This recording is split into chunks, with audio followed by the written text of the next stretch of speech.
Welcome, everybody.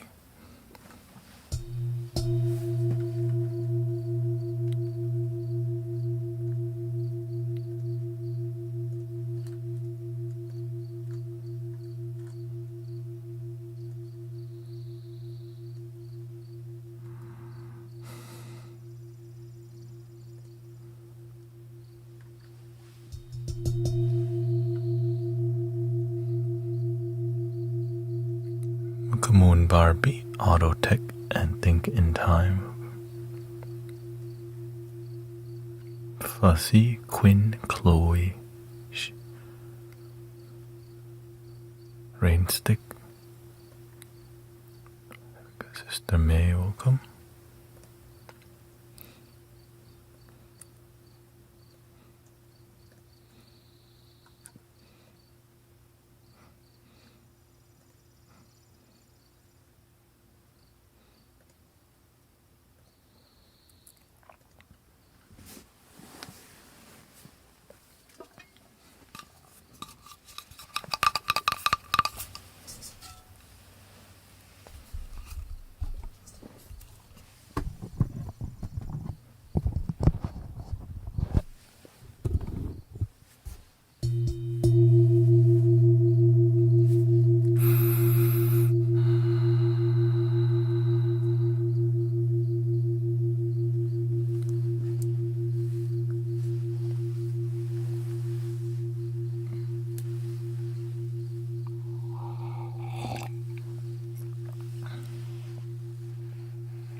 Welcome, Sister Ashley.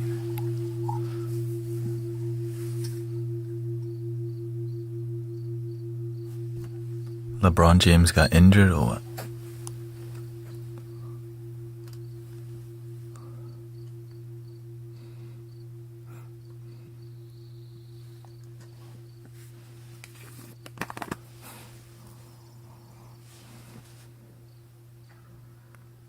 Kia ora. Welcome, Sister Jenny. Nice to see you. Got Adelaide Daluka. Corbin. Oh, okay. Shout out to following your dreams.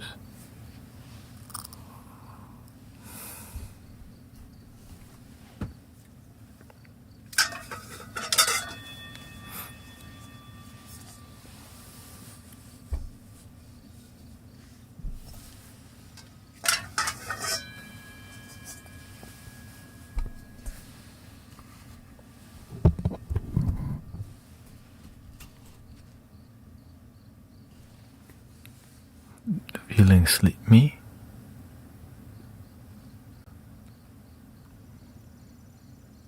I just kind of woke up from a nap, but I changed my demeanor of how I talk because that's what people need from me.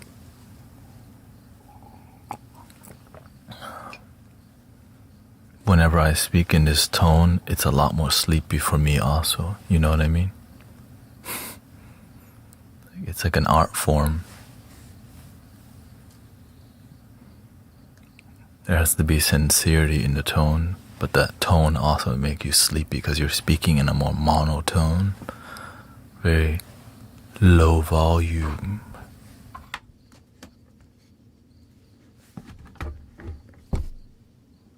It's all meditation, really.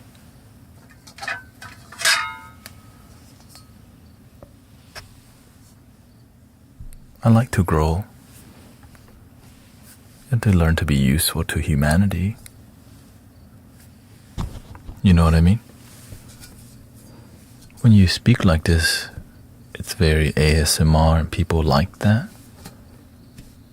At night, I just kind of do it from time to time. Like use the algorithm, you know?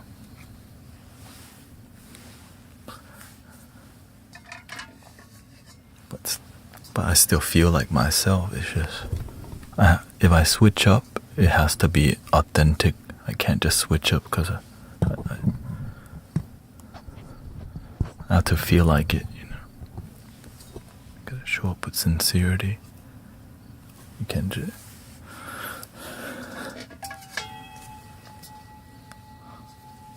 See, this...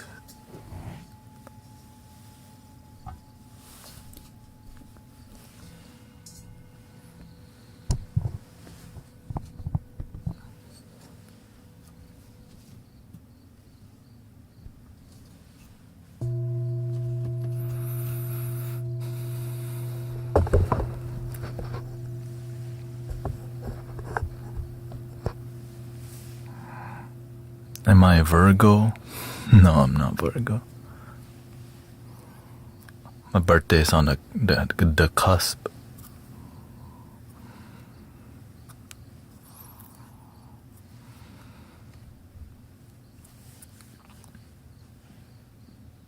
Of Gemini and Taurus.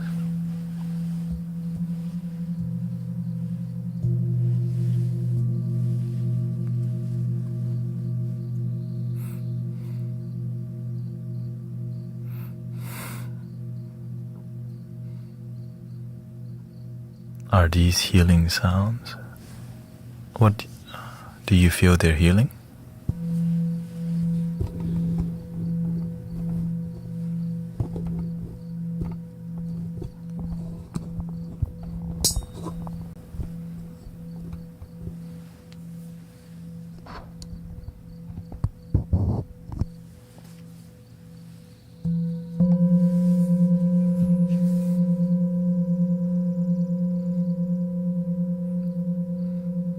Welcome, pretty.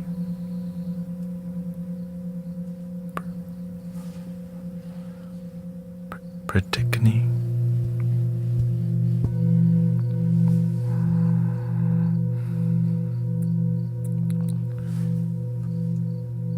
Welcome, Justin. Remember to breathe, everybody.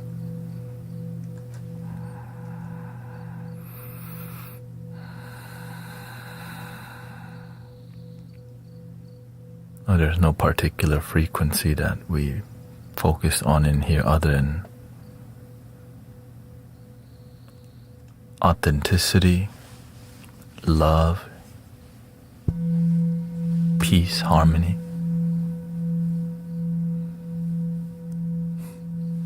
You know, the good ones.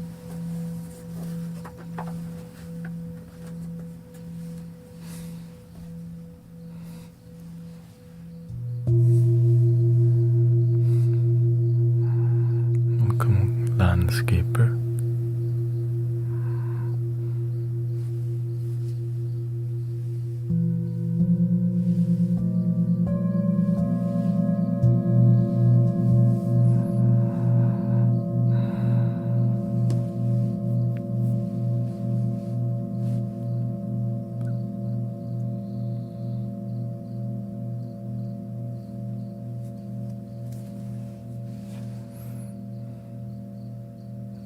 Gratitude, compassion. I mean, there's many. I'm just generalizing because we generally focus on positive things in here.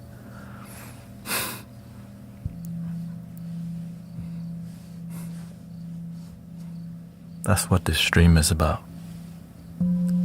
Generally good life, but it's genuinely good.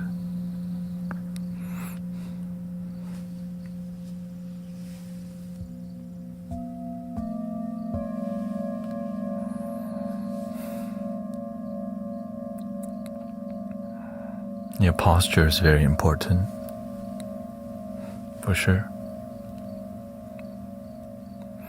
That's why you see me sit the same posture as much as I can. That's how I'm able to sit here for 5 hours straight. If you don't have good posture, then you really won't last this long.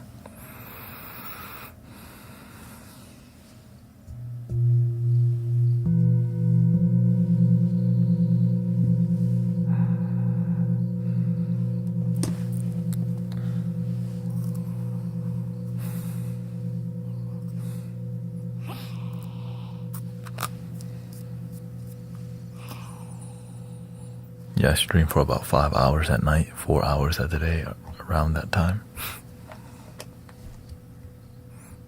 This side clock a little bit.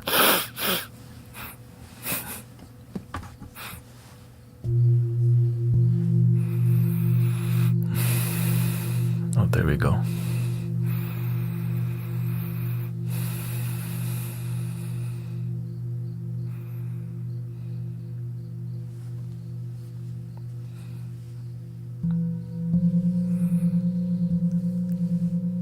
I'm doing good.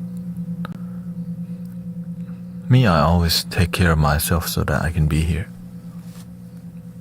Some days is more tiring, some days more energizing, but I make sure that I'm mostly good before I'm here, or else I have no energy to share. But when you stream 5 hours, if I'm tired, I'll just stream 4. That's a lot more than most people are doing already. You know what I mean? Most people are streaming not 4 hours.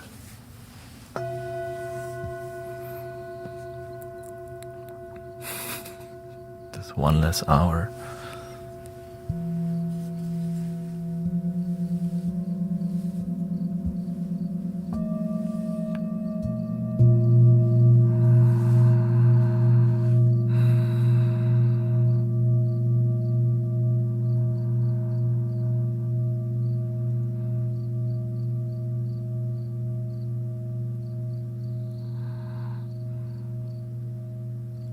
Breathing in, I'm aware that I'm breathing in.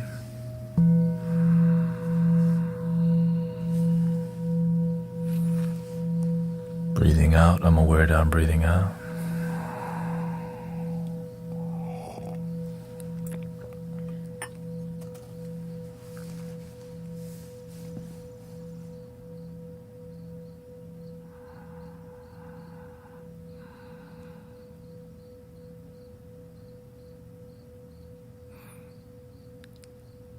Yeah, the sound bowls, they're just bells that are called standing bell.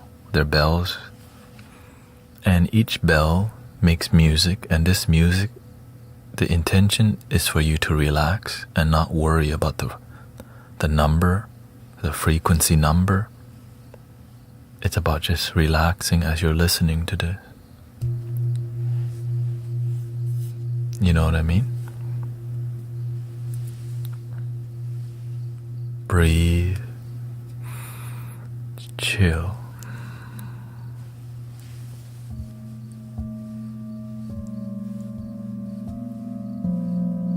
But if you need more than that, maybe you're looking for another kind of sound healing.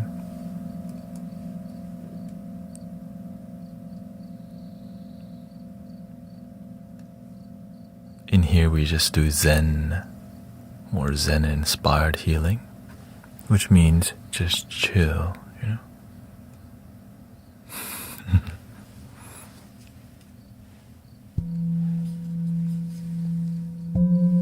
But the key to the relaxation is your breathing,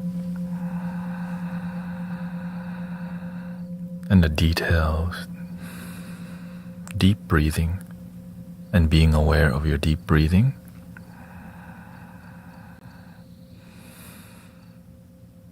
Relaxing your body, and deeply relaxing your body.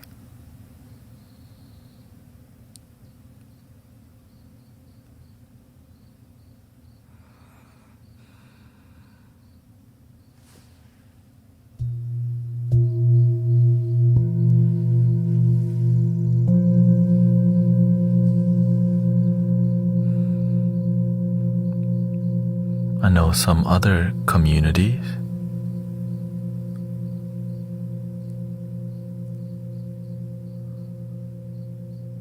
they may tell you this frequency is for this, right? This frequency is for this healing. We don't do that in here. It makes people think too much. We want people to think less and relax more. People think enough already.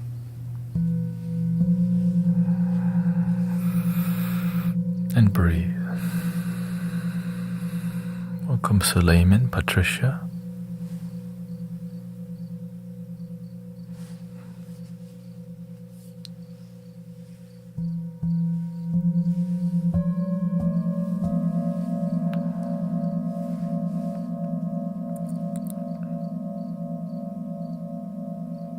You have a headache, says Ali. The best way to relax from a headache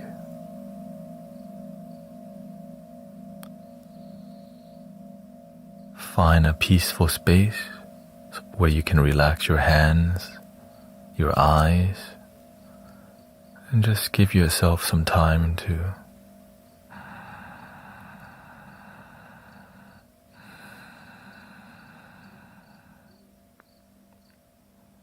Sometimes I do have a headache. I massage my scalp.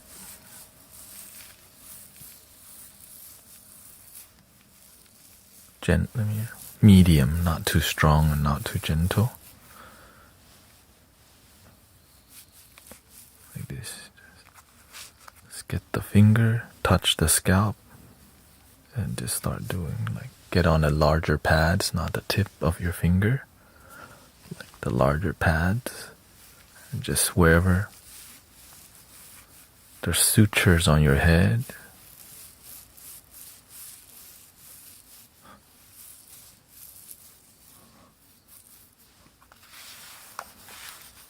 And as you do that, breathe.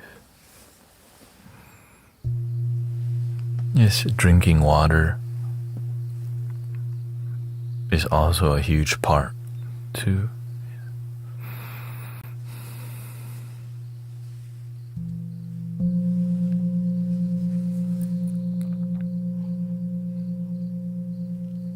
Okay, thank you, Emmanuel.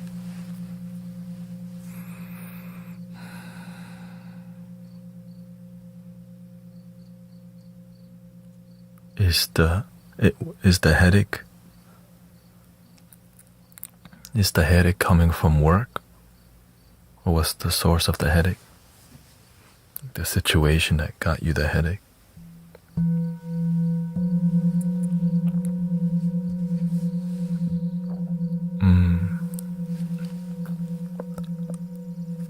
You clinch a lot. When you clinch a lot, you're not addressing an issue. You're pushing through and grinding your teeth.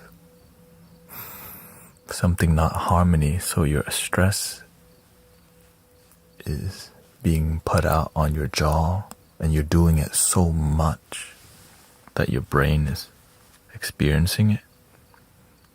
And caffeine isn't helping you, so you need to be more aware of yourself, or else you're gonna F up your body.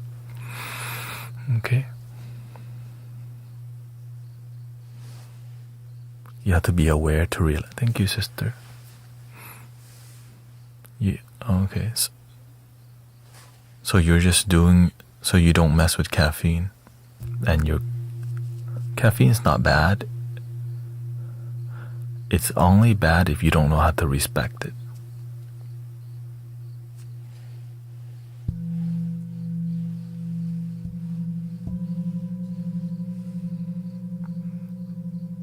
Where did the anxiety come from, sister? What makes you clench your jaw? That gives you the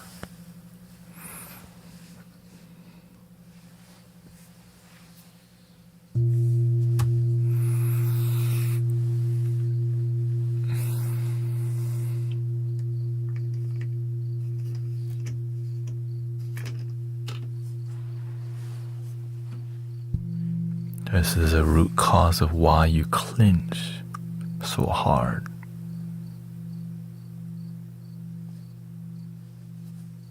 Stress of caring for everyone, making sure everyone is okay.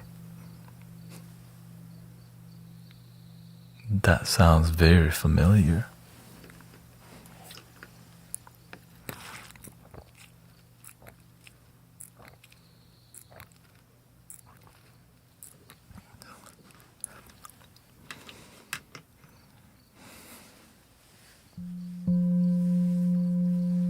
We worry about people because we want to show, right, to worrying about people equals love.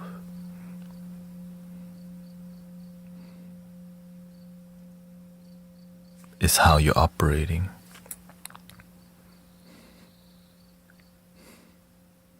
But look at how your body is responding to the way you live your life. I worry about them because I love them.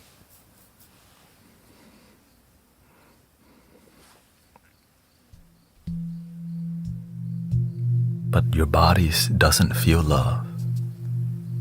Your body feels stress and pain, but you're doing it out of love. But if you behave love, your body would feel love. But when you behave stress and fear, your body stress and fear and worry.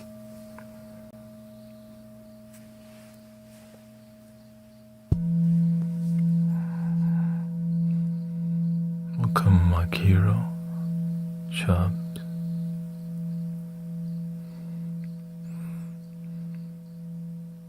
There's a deeper issue, sometimes very hard to hear. It's called you worry about other as a codependent response. Having somebody to worry about gives you purpose.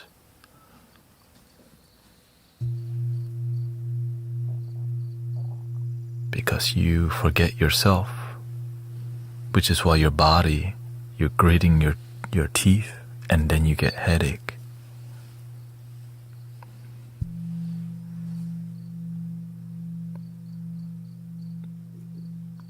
Which in turn, you stress everyone else out, but you do it with a good heart. It's like the mother who loves their children too much that they stress them out.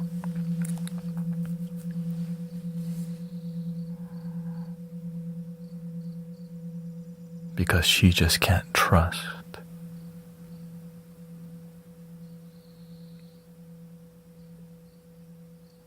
That's why we have to control and worry. But it destroys us to not trust.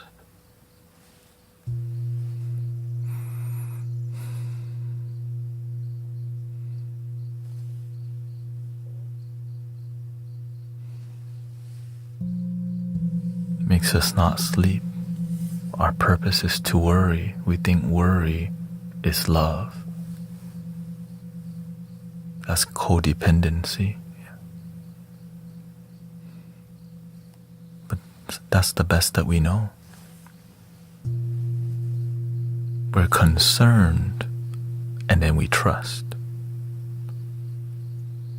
But some people, they worry and then they fear, which leads to stress and worry.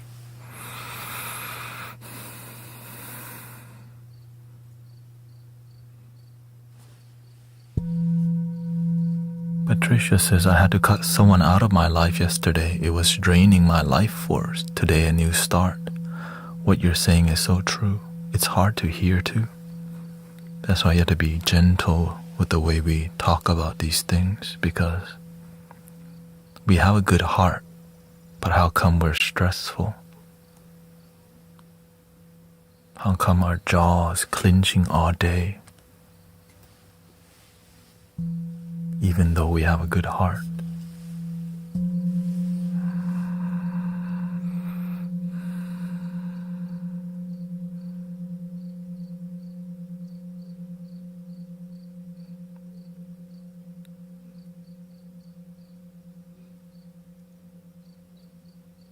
There's something called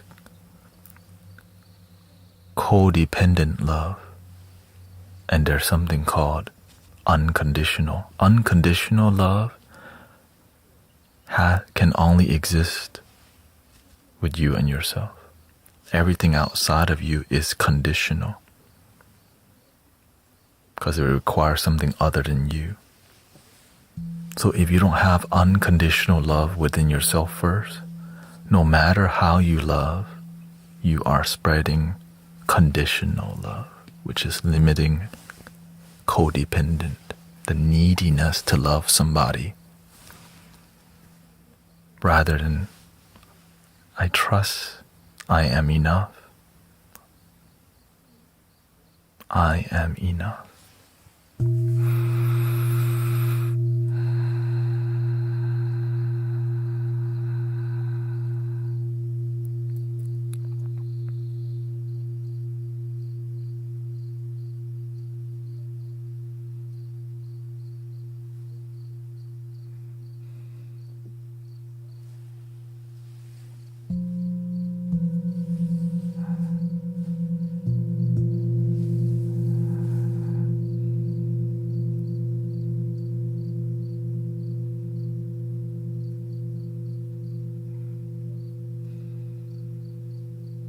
That's one of my favorite positive affirmations. I am enough. Because so many people, they do certain things to show people that they're worthy of their love. No. You've always been enough. You've always been worthy. You don't need to prove yourself. The reason you need to prove yourself is because you're not worthy of your own love. So that's why you gotta get back to yourself. I am enough.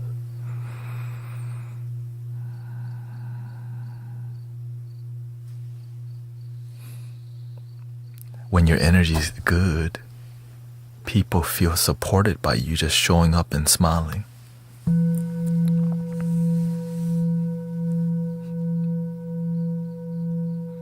Just your presence matters. You don't have to say anything. You just support people with your presence because you are enough. But when you're not enough, you help people, they don't even say thank you. And they come to use you.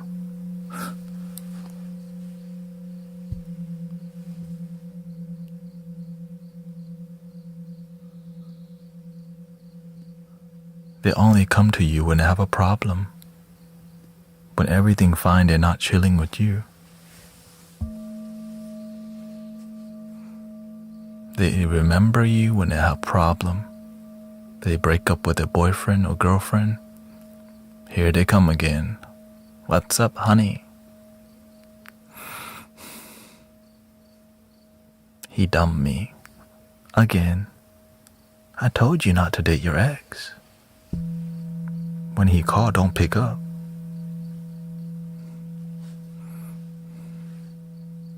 This is the 7th time.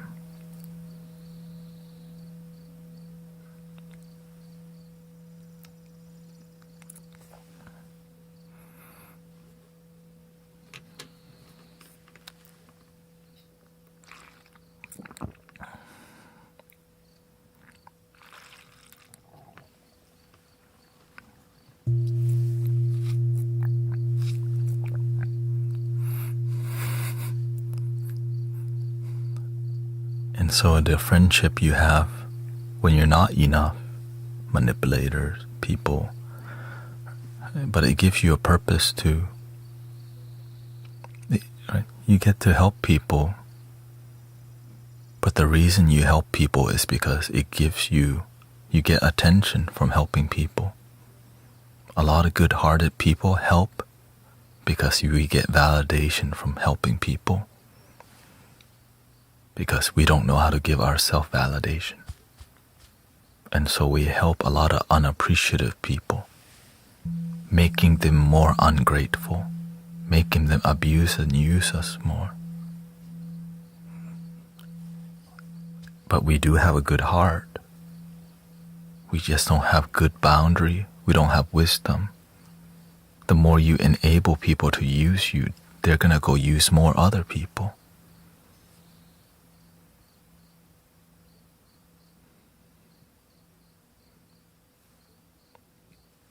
You know what I mean?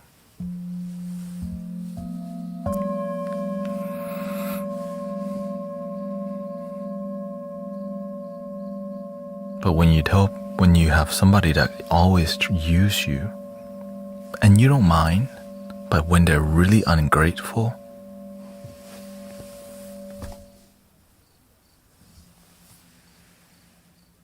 you give them the hand.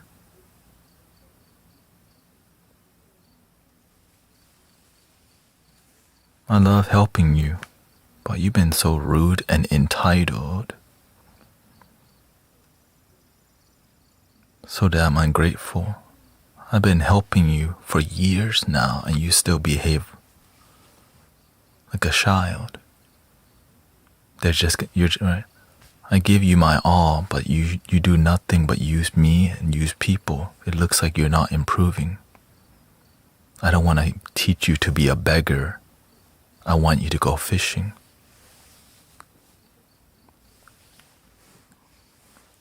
Good luck on your journey.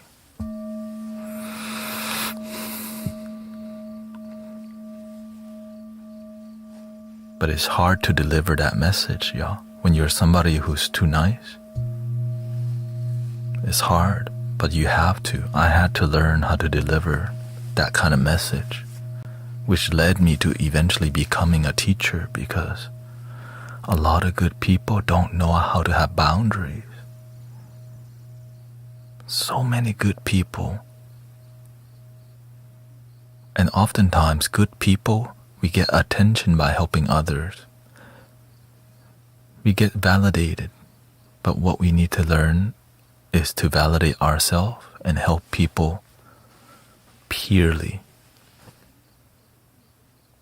But when you help people and they're ungrateful, don't keep enabling them to be ungrateful. Cut them off, or else they're gonna go abuse other people. Unless you would like to enable them to continue being an abuser with you and other people.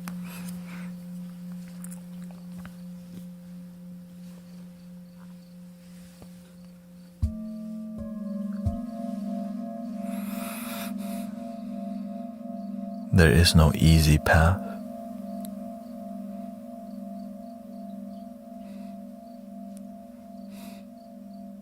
That's why you gotta be strong, brother, sister. You gotta stand on business. You gotta be real.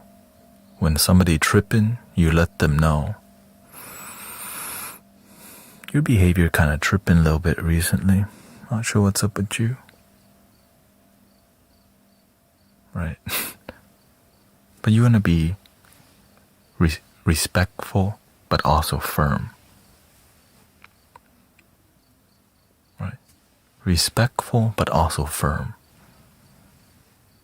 You don't need them. They need you. Right. The people who are good heart giving, they need you more than you need them. And so when they start tripping, when they start crossing your boundaries, you have to remind them the ball's not in their court.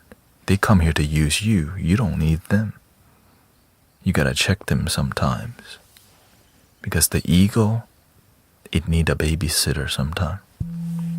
Because some people didn't do a good job.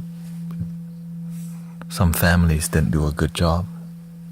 So, right, that baby, 20 years later, still act like a baby.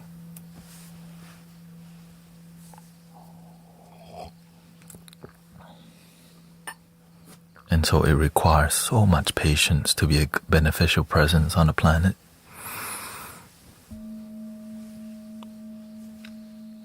Luckily, Jerry Springer's show has ended already.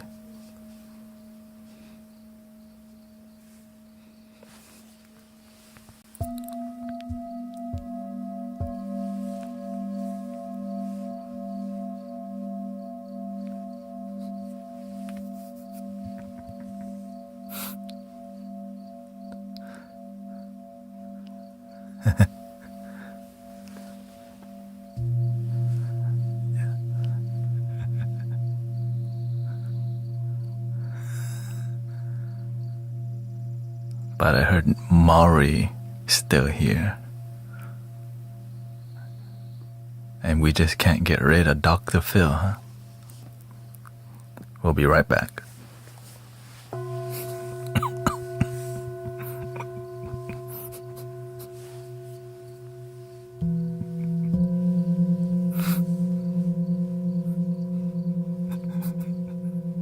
After the break.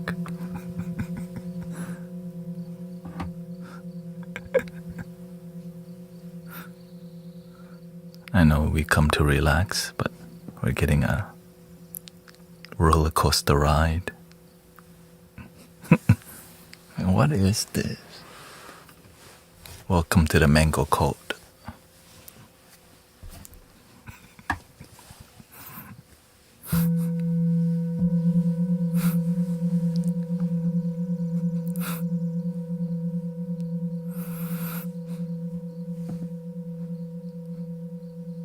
Catch me outside.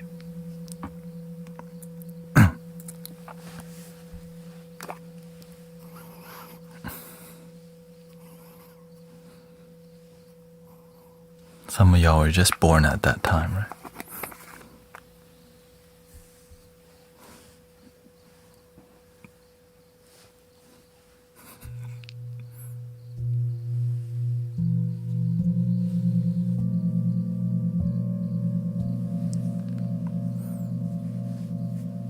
When you plant mango, you get mango. That's the message from the Lama. You do good things happen to your life. You treat people terrible, people treat you terrible. That's the lesson of the mango. You plant mango, you're not gonna get banana. If you plant mango and you get banana,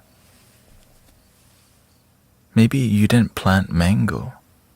You identify as a mango, but the seed, banana seed, that's why you bananas.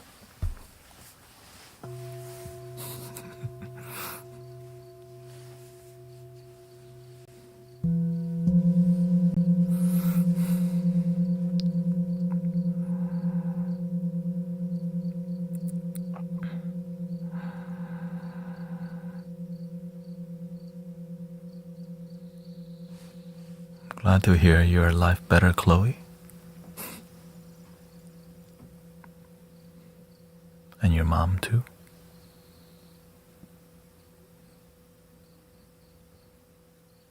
You have to keep fighting in your life to find your way. Never give up, brother, sister. Por favor. Thank you, Sister Cece.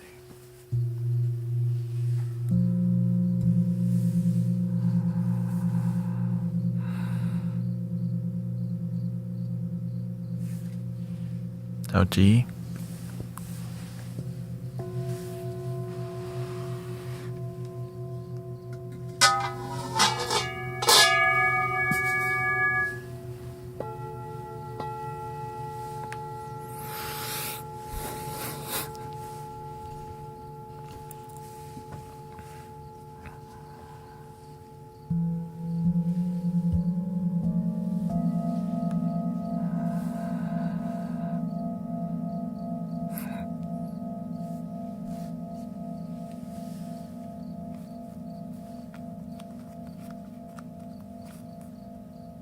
Yes, I have mango on my mind.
I'm one with the mango, okay? We're one, not two, not co. I'm in mango. Trademark. TM, in mango. It's a new term for enlightenment. I've reached in mango state.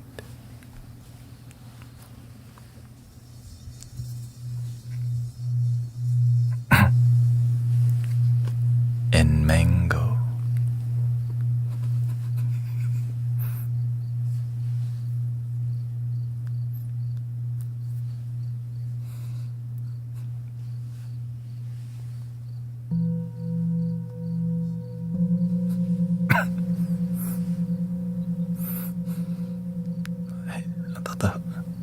I thought the full moon passed already.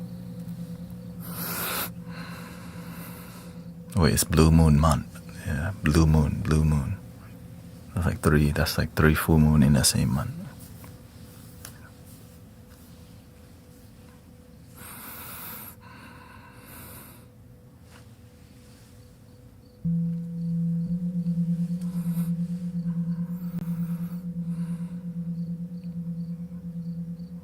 Welcome, Sister D.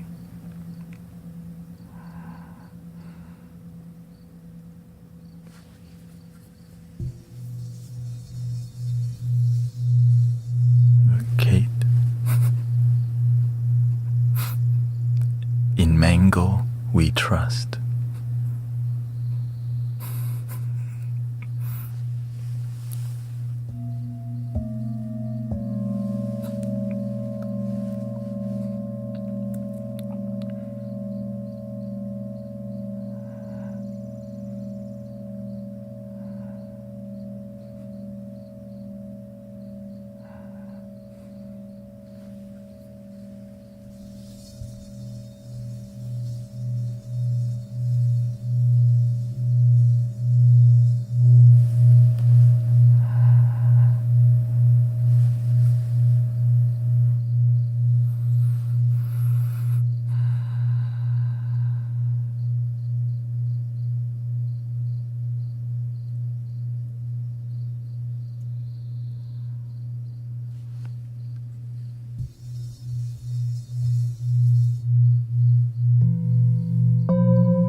If you have not followed Brother Arrow Eye Spiritual Sound, and you like sound healing, you know what to do.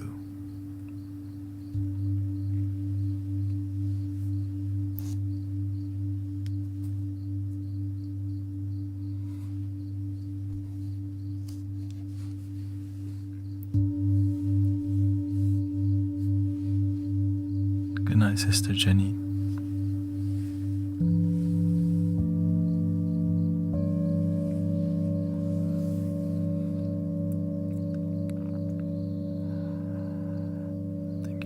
Dharma,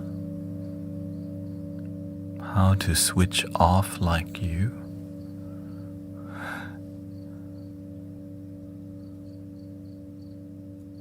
I think it's the opposite, how to turn on. Right here.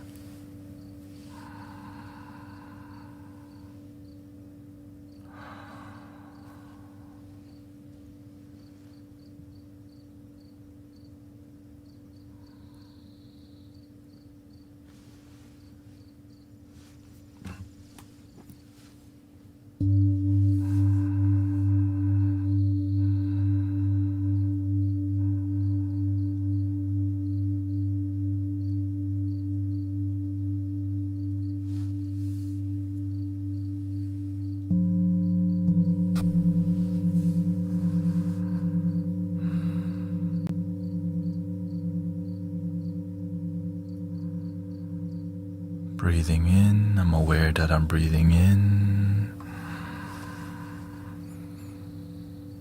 Breathing out, I'm aware that I'm breathing out. That's the secret.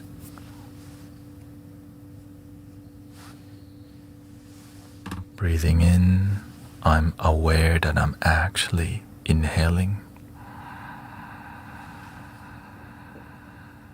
Breathing out, I'm actually aware that I'm exhaling.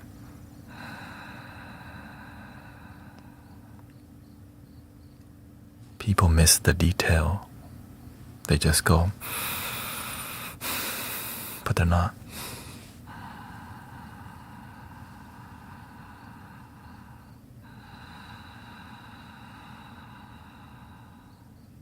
When you focus on your breathing process, you're not in here as much.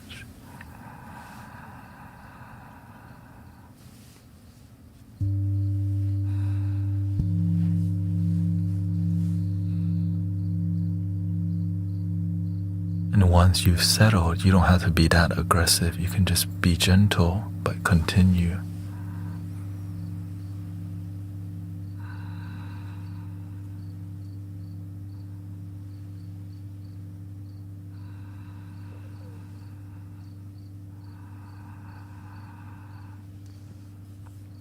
It's not a visualization, it's experiential. It's more of a sensation. Visualization uses more mind, and sensation is more experiential in the moment. And relaxing your body, keeping it still, and letting your body just let go. And having decent posture if you're trying to meditate.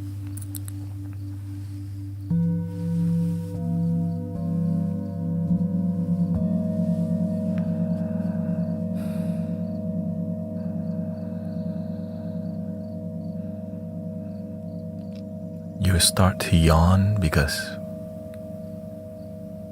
when you're not used to being peaceful in the moment, your body thinks you're going to sleep.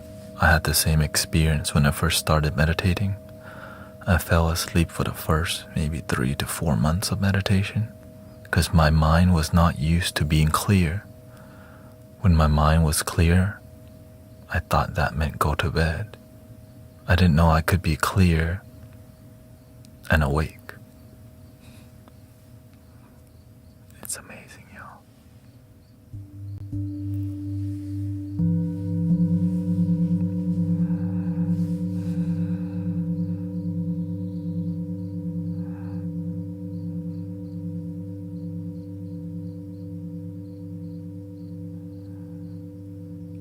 And it's not about being perfect. It's just about humility. Humble happiness, nothing to prove, nowhere to go. And then you fall asleep good too.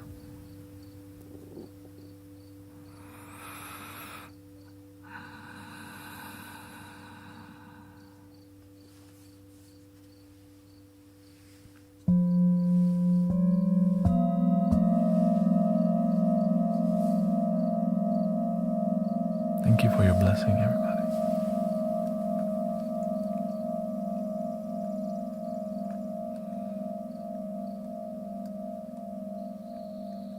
Pamela, Amor, Erica, Tori, Sister D, Scorpion, Green Gear.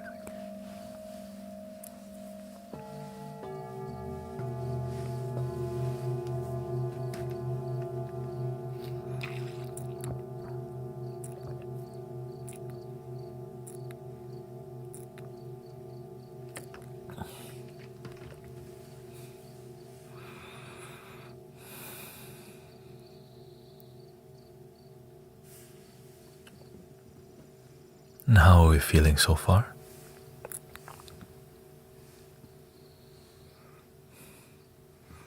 How do you stay grounded when in a presence of opposition? From American futures, I know I have nothing to prove and their emotions are my responsibility, but I want to stand firm.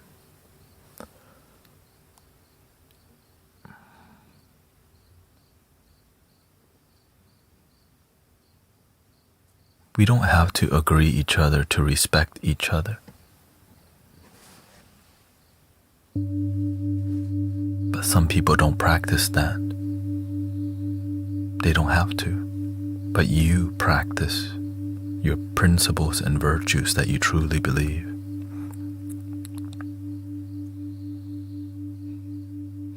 Even when people disrespect me, it doesn't stop me from being a respectful person. I get a lot of haters, judgers. It happens. It's the nature of human beings to judge. Not everybody is humble. Not everybody has wisdom. I don't expect them to. I just do my part.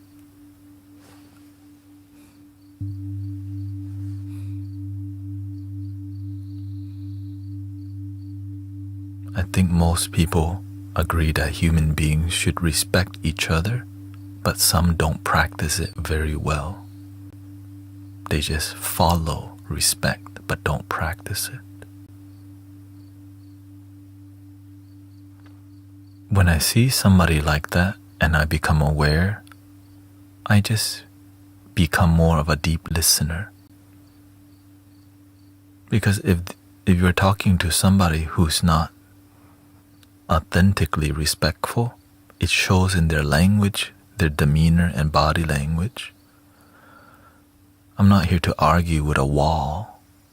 I want to have a good faith, engaging conversation. But when that person is not authentic, it shows. We're not here to force them to be authentic. We just need to know how to deal with inauthentic people in a respectful way.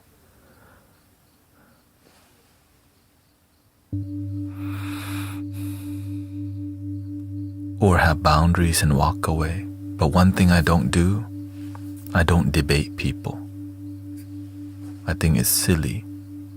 You have your opinion and view. I have my opinion and view. I don't need to win over you. I just practice what brings me peace and joy. My peace and joy is my victory already. I got nothing to prove.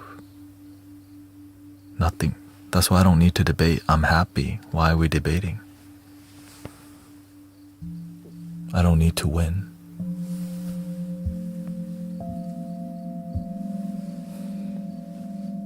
My joy is already the victory. My peace, that's my blessing. I've been blessed already. I don't need to go around debating people. When I catch people trying to debate me, I just go, it looks like we have a difference in opinion. I respect you. I catch it earlier on, but when I'm not a mature or a seasoned practitioner, I miss it. I miss all the sign. This person, they're not here for conversation. They're here to dominate me. When I catch the dominant energy, I let them win. I just go, oh, it looks like we have a difference in opinion. Let's just agree to disagree.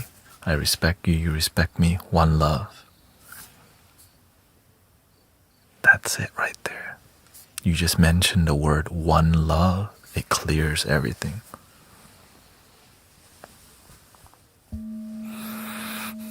Because when people hear the word one love, we all agree on it. That's the most people agree on it.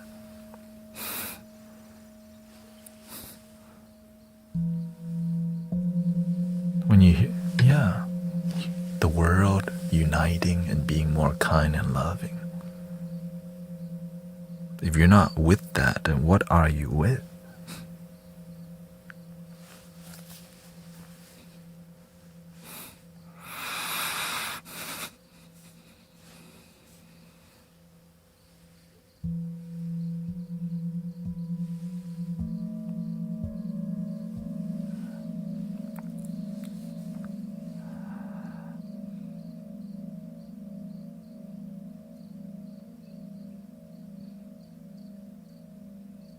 But I have experience, brothers, sisters. When you put yourself out as a leader, people always try to come and challenge you or test you and test your boundaries. Some even try to steal your community to go to their community. It's weird, but that's the best they know. But when you do good work, you don't have to fight to keep. I don't fight to keep people here. I just want to help people be more happy. If they want to go somewhere else, let them.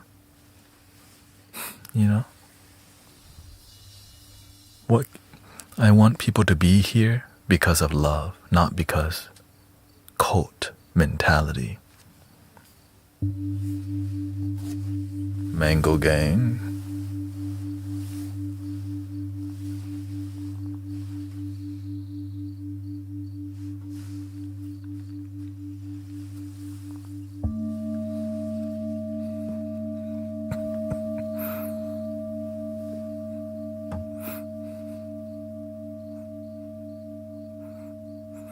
And we joke a lot in here because whenever you have a good life, it's easy to laugh, y'all. When you actually enjoy your life, you got more to laugh about.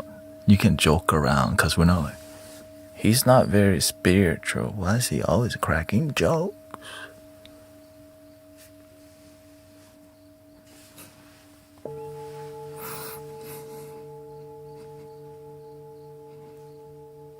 Sawasdee krap, J Mel.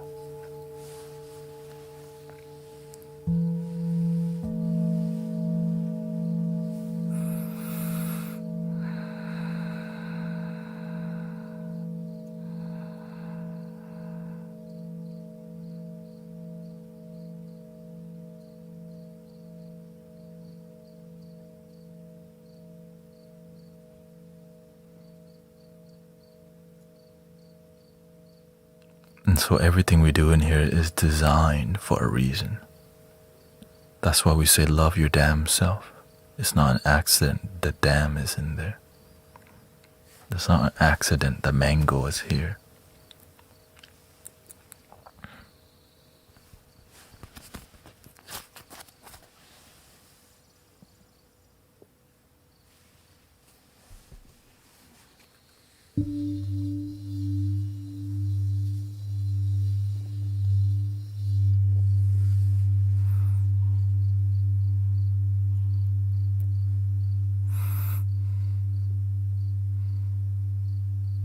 Thank you, Rikuna. American Future says, thank you, I will catch the dominant energy and do exactly what you said.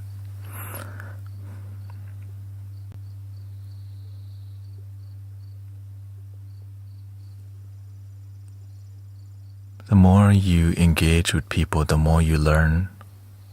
At the end of the conversation, is there peace? That's the number one thing.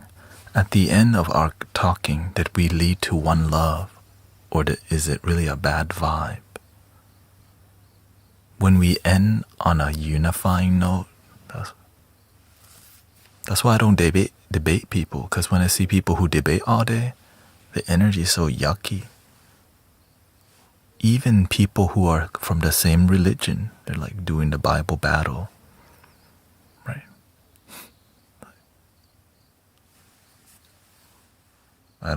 Where's the unity in here? I'm not feeling the Holy Spirit right now.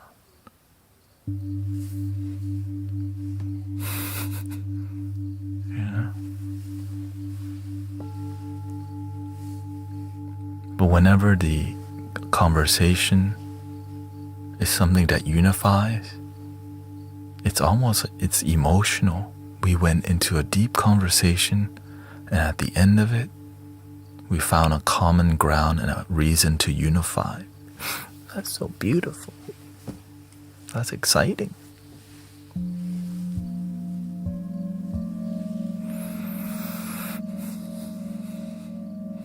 Welcome, Kobe.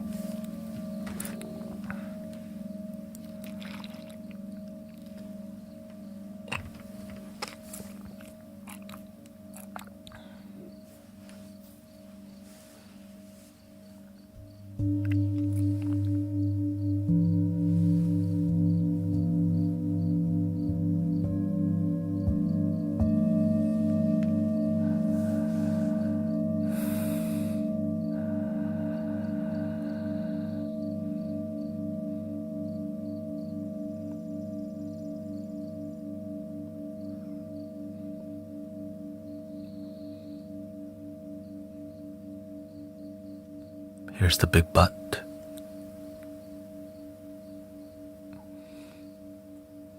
But if you're starting to talk about politics with people, looking for common ground,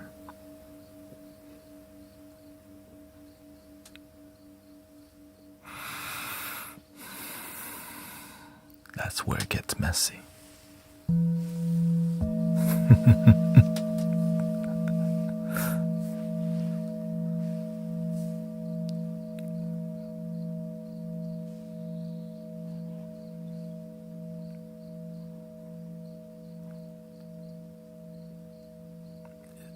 That's why we don't do politics or religion. We focus on wisdom and knowledge of peace and harmony. We respect religion, by the way. We don't hate it. Yeah. We respect religion. We respect politics, but it does more separating people than uniting people. And when you're about unity and one love, you see what divides people.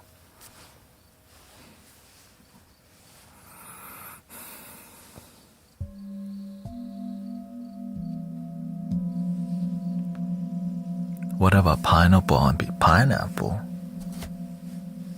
I'm about mango on pizza, okay?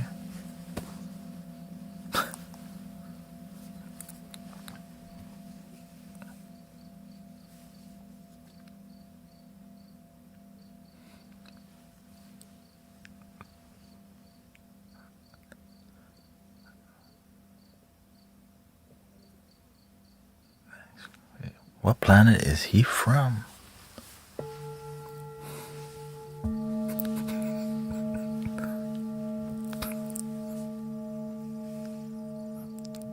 The first time I went back to Thailand, we went to the mall and they had a pizza at the mall. At the front of the store, I see a freaking pizza with shrimp on it. Shrimp and imitation crab on a pizza. Yeah, yo. And they eat pizza with a fork and knife over there. I'm like, what the? This is weird.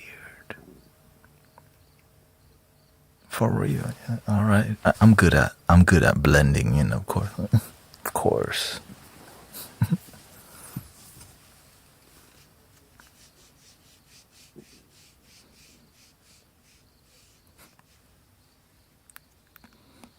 My pizza.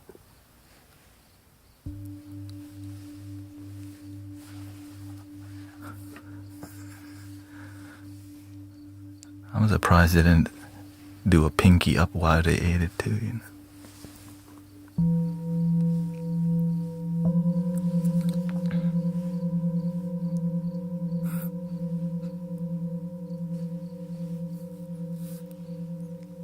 But maybe they think it's like, ooh, Italian, you know?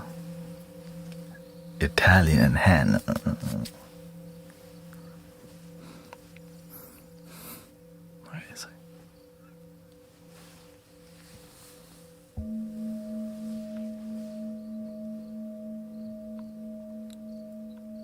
Breathing in.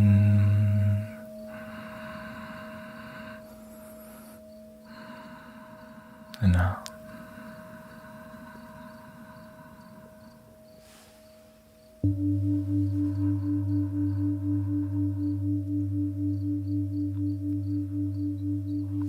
I'm grateful to be here with y'all, able to talk about things that unite and peace in a genuine way, because there's a lot of performative BS out here, you know. I'm tired of it. We need authentic peace.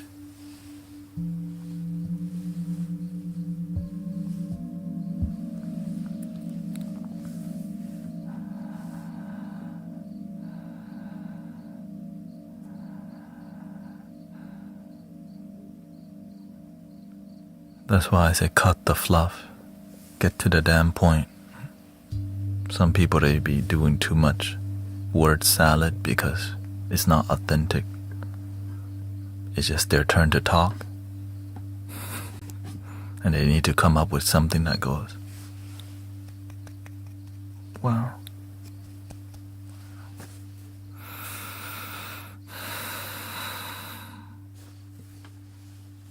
help people, improve people's life.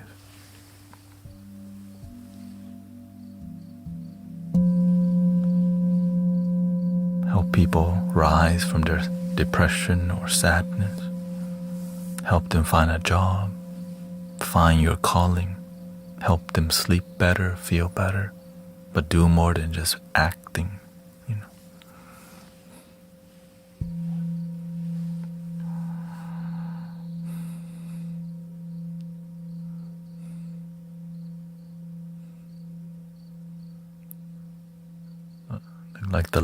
Look like the Laos, the Laotian finding their game. Laotian. Sao Lao.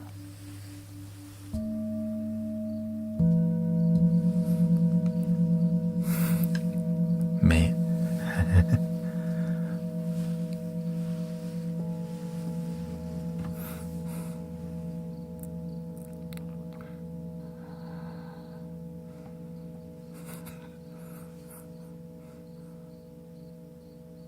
Love Shack says, when my life is going good, I always end up in your lives.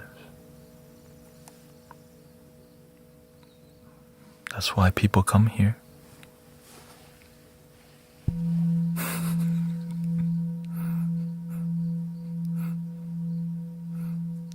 Welcome Karma and Lauren, Dolly.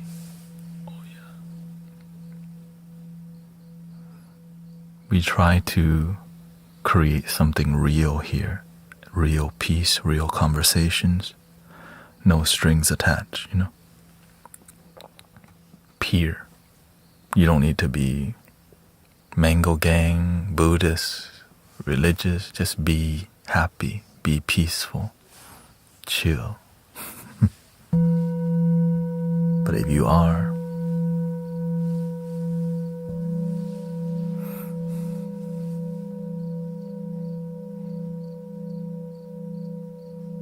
thank you for your work, Brother Arrow Eyes. He says, I love when I have a client affirm me as a therapist. Today I was able to help someone feel better about their life by just spending a couple hours talking with them. That's a win. Yeah. Thank you for your work, brother. We need everybody's part matters. Everyone, we need everyone, good therapists, great parents. We need a great Uber driver, the great engineer, great doctor, great bus driver, great server at the restaurant. Right? Everybody's role, if we just all do it with love, the world's a loving place. Just do your part. I'm doing my part here with you. Arrow Eyes does his part in there when he gives people therapy. Even in the kitchen when you make food with love.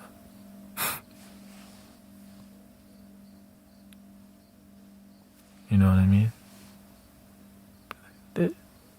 My mother, I grew up in a kind of a toxic household, but when I ate the food, I was like, this is hitting. You know what I mean? I live in a mean household, but the food is hitting. I'm just being honest. Damn, this curry, you know, this soup, it's always hitting. So you're like, all right, I guess I'll take the whooping because I'm about to get this fried chicken. Thai style.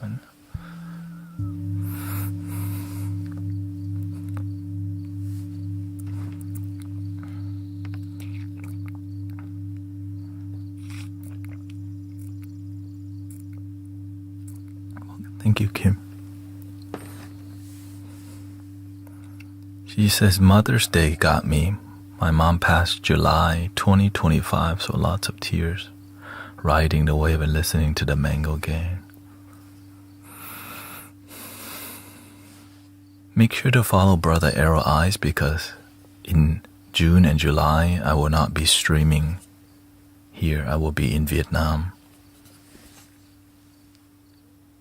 Streaming a lot less, so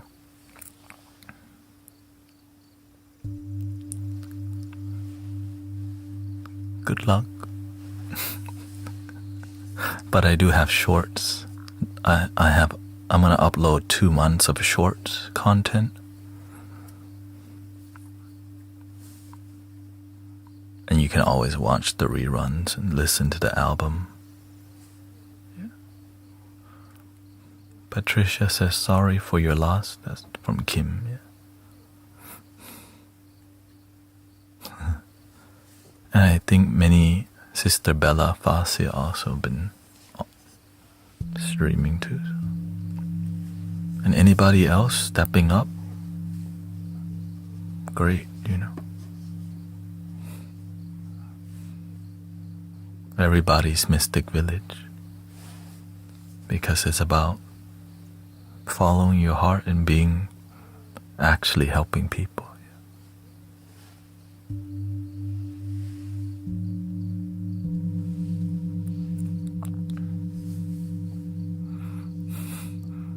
Karma says, my best therapy is staying away from news and running towards nature. Mine's easy. I just go to my cat outside over there. If I need extra therapy, I just go pet the cat real quick. That's all they want. Food and pet. I can belly rub the cat because they trust me.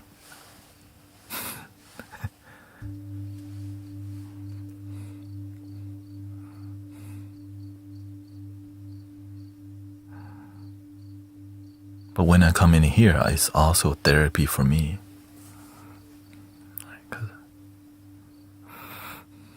I learn how to just be in a constant channeled state. Which means my mind's way less active in here.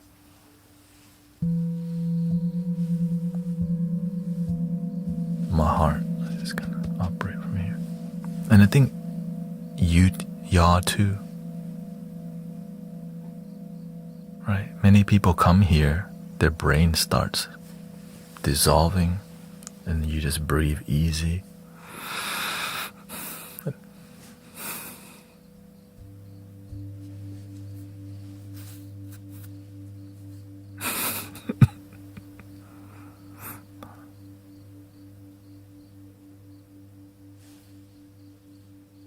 Cat or dog.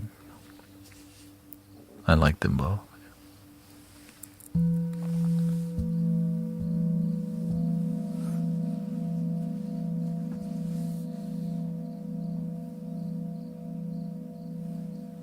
I think we do a little flute. Honor the peace we feel in here.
Welcome, Sister Christy. Welcome, Mina and Seafrick Fisherman, Ryan's Fall. Dolly, thank you, Patricia. Thank you, Steffi.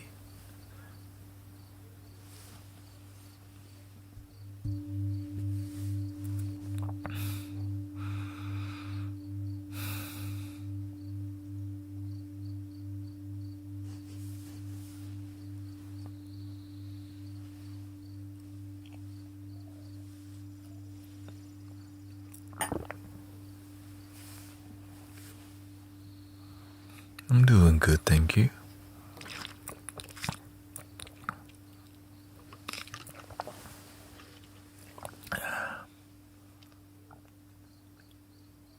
It's been kind of energizing today. Had to do a little flute. You know, the mango gang. Lots of fruits lately. Just falling off the tree. Too many mangoes now. Gotta share the mango.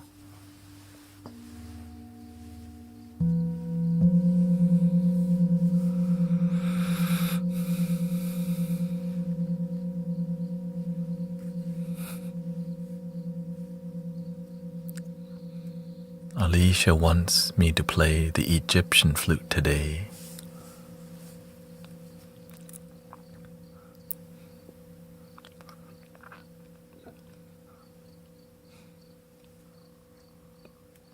Are you looking for more enchanting or more mysterious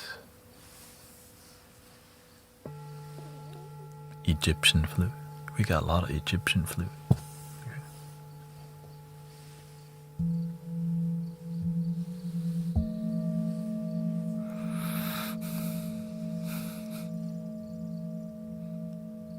We got options, you know.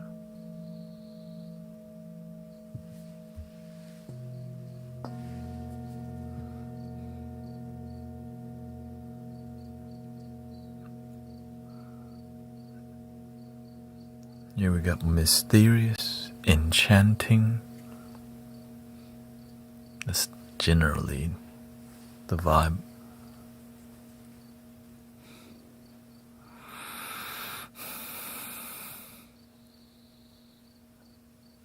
Okay, I guess we're not getting a response.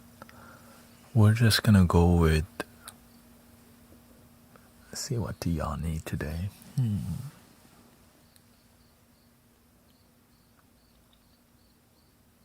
Oh. Love how it brings my Isis guide through you. Shoes, whatever will work. Okay, let's see what we need. How's the energy today?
She says, Christy says, I'm grateful, GT. A teacher told me one of the students' ADHD has calmed down a lot since they've been learning meditation. And apparently, The parent told her the child does it at home and they're only 9. Be the medicine you wish to see in the world.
Guna. Give me.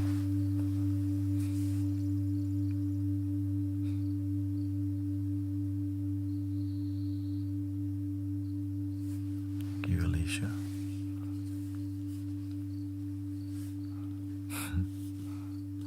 Egyptian, Arabian vibe, you know.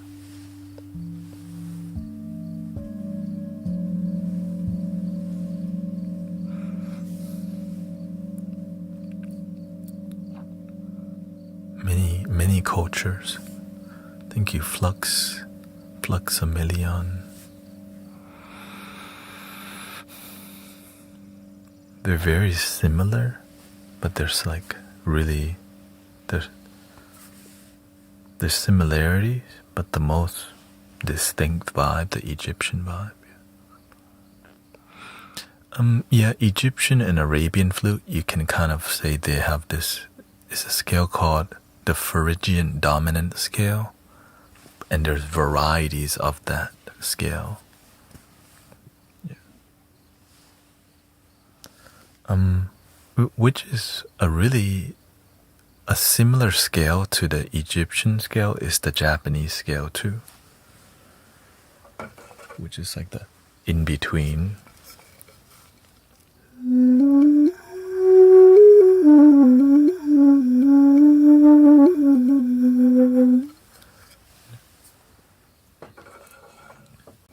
It's like mysterious but more calming, but not as enchanting. Yeah.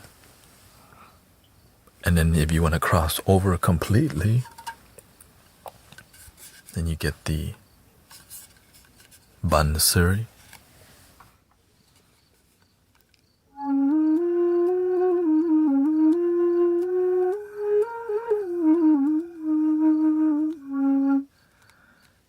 But you can make this Egyptian too if you just keep the third finger down.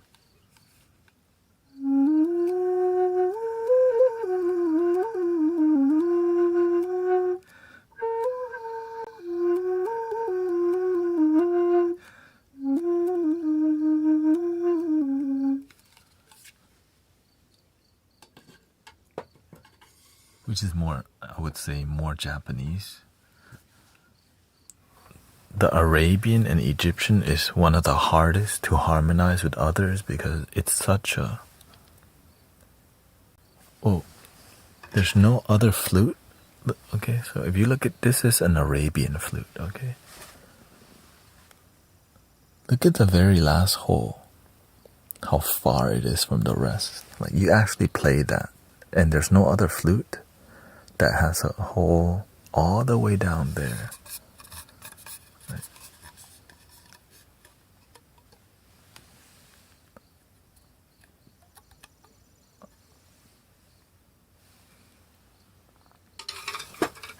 And it's even more distinct or more clear how, like, here's a little one. Like that tiny, you see, they're all grouped up here in that tiny little hole right here.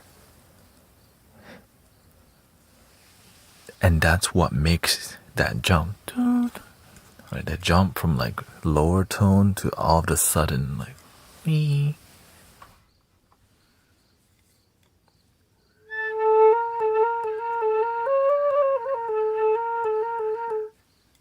And that is why it's so like whoa.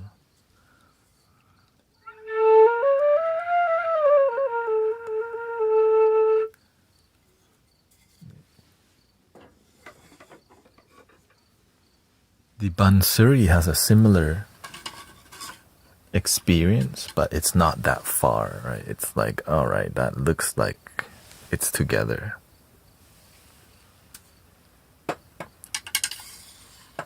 But if you get to the bigger flutes, right, it still looks like together, right? It looks more harmonious. But because it's so big, basically over here.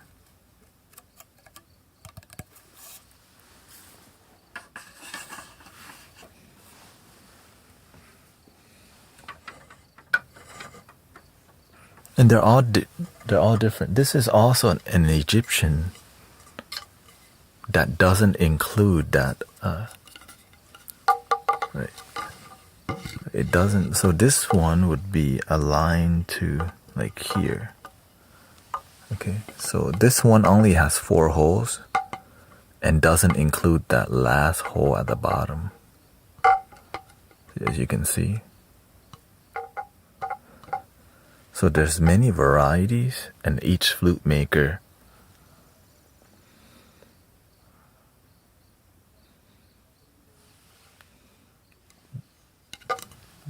kind of makes their own thing, right? So this one is a bit more mellow and less sharp.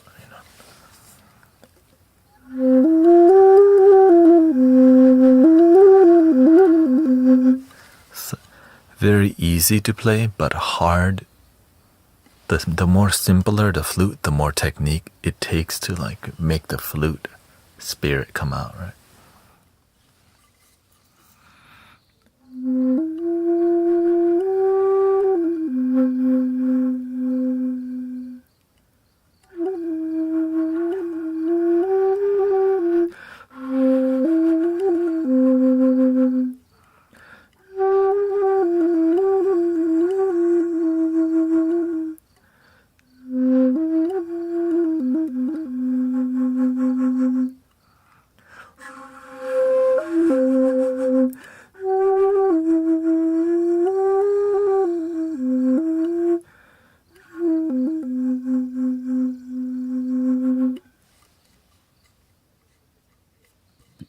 Beautiful flute for sure.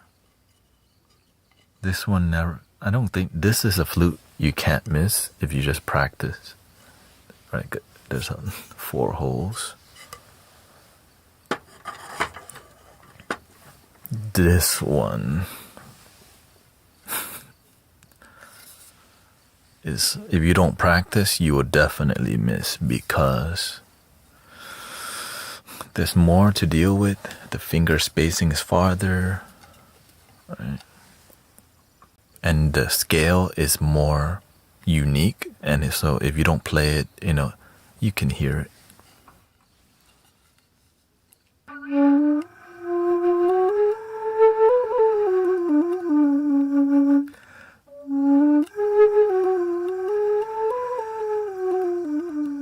And the higher register, it's just so good. Like this.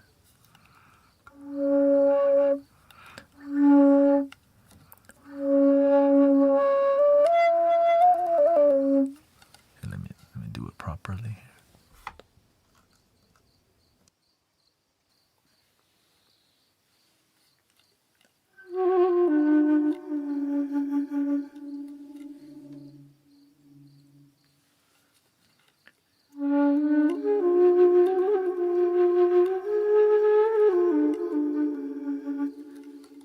There's a lot of flickering technique that makes it feel like.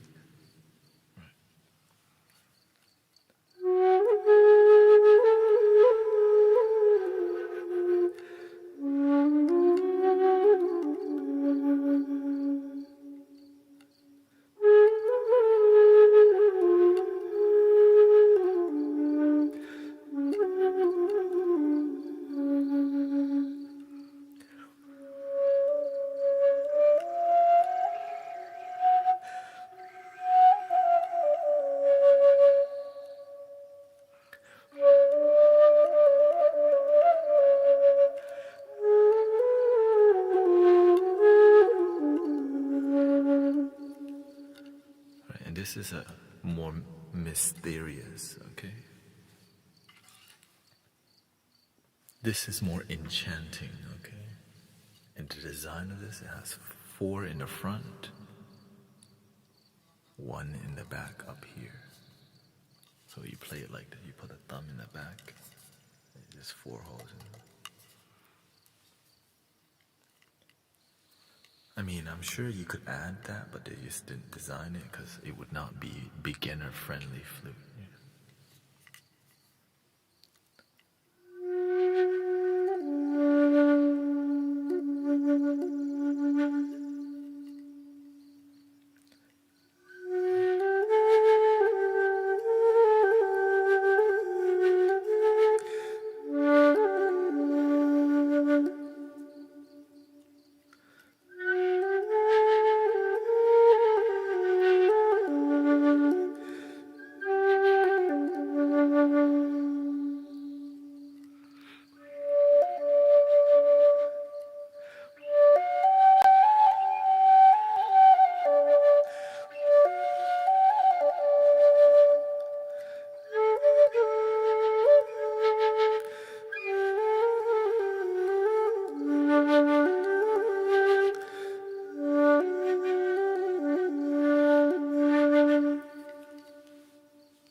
beautiful. So, yeah, as you can see, those are both more like the same area, Arabian, Egyptian inspired, which is, you can hear those tone in like a nay or a,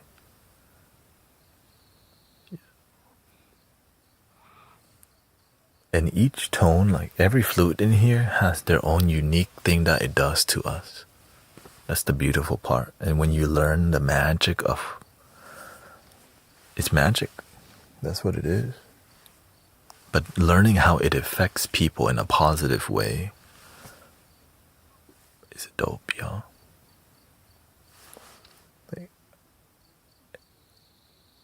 It's because we don't normally hear this tone because we don't listen to this. But when it's a live performance, it does something different. One flute that surprises people, it's so mellow. Okay, this is called I think it's called the meditation flute. So mellow. But when you hear it, you're like, whoa, yeah, skinny, tiny, super light. Shout out to Michael, by the way, for the flute.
Bansuri.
BRB, let me use BRB.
Thank you, Captain Waddles.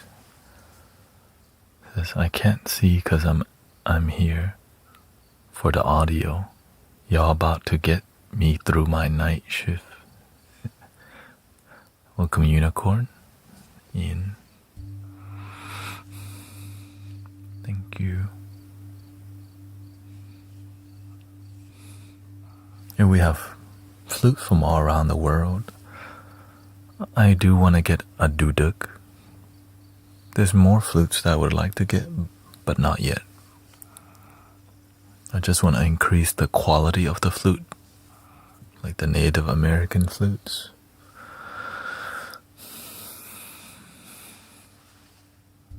And variety.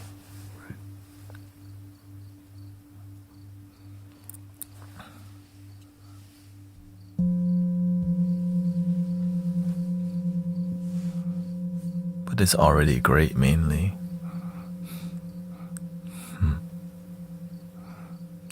The tonal quality.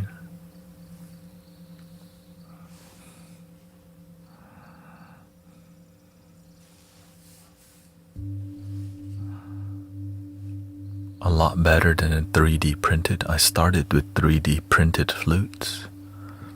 And then because the flute life shows me it, naturally you kind of find the next level, which is the bamboo flutes.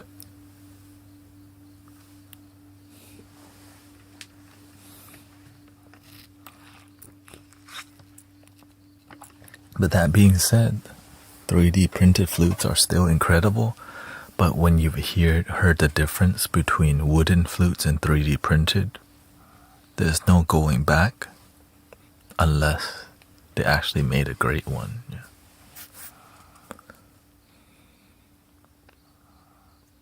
Like this is 3D printed.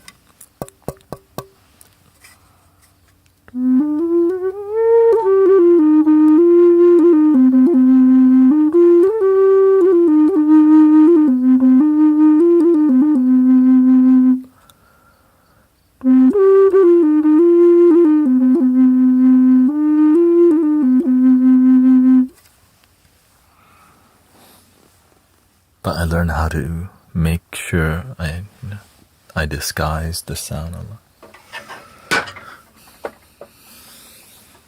Here we got 3 Andean flutes in here. Genacho and Gena. Genacho. This one's also made in Peru, yeah. This baby Native American flute.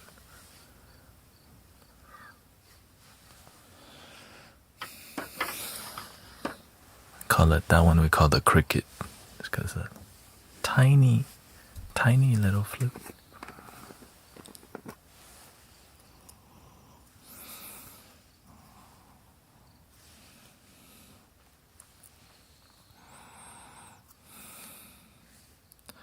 Kenna is more so.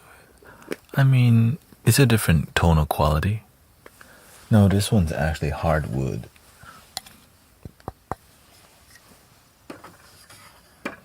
Yeah. The Kenacho is this one. This is a bass. This is a bass flute from the Andes. This one would go like this.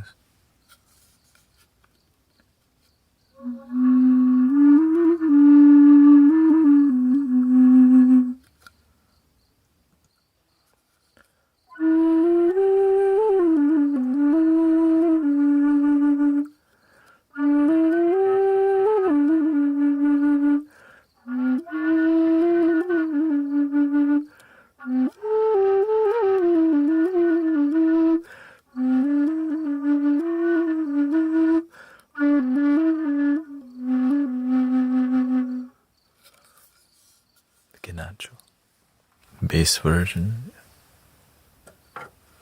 and there is a major pentatonic, same thing as the bansuri, but the way it's designed is different, of course. Right? The bansuri you play like this. This one is a straight pipe, right? You just play straight through.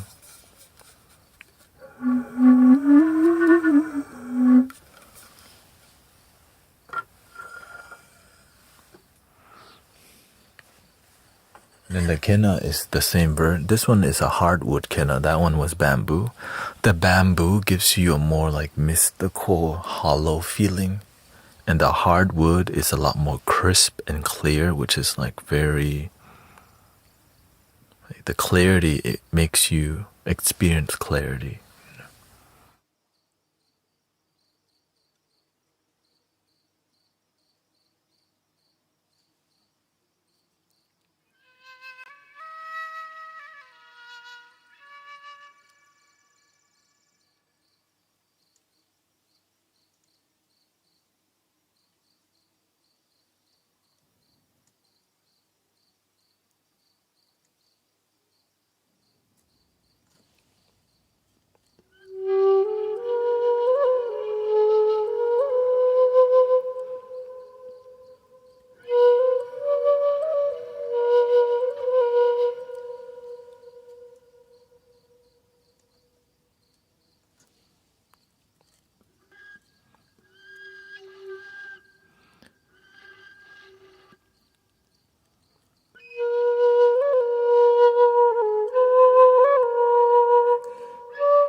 And all of it require a unique technique, right? All of it takes time to actually create a heartfelt sound from any flute.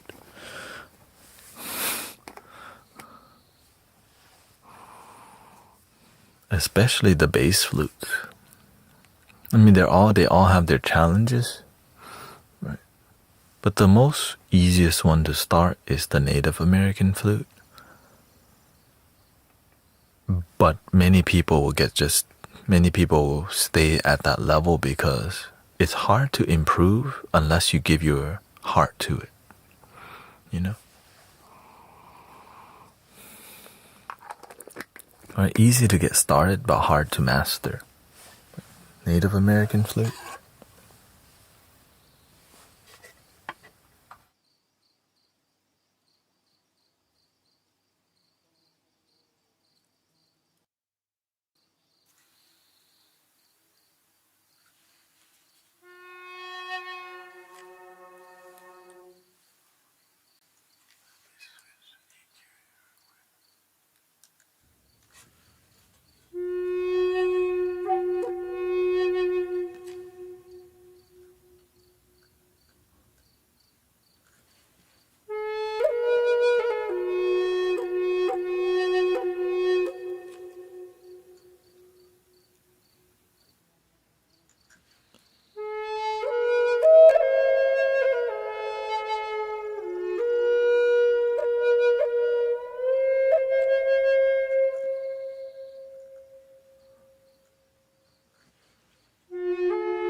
I don't have the EQ dialed in just yet. Let me see here.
What's beautiful about the Native American flute that's so unique is it has this part called a slow air chamber, which allows you to just, instead of blow, you just let the air fill in a slow air chamber.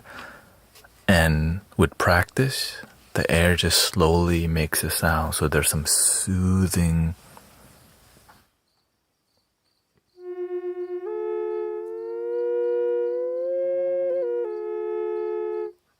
right, rather than,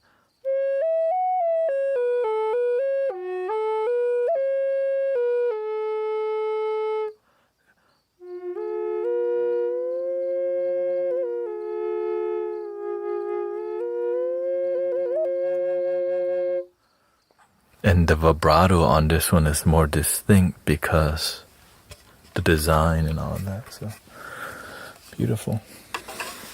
Now I gotta take a break from fluting because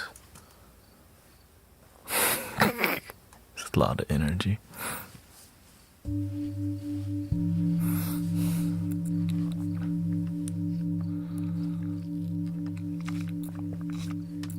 Thank you, Victoria. Welcome. Yeah, all the details. It's the little techniques that you learn and it adds to the result of your practice. Which is an honor, y'all, because everything's self-taught. But to me, it's not self-taught, it's universe-taught, spirit-taught. And I'm grateful for that because, wow, it's taken me so far.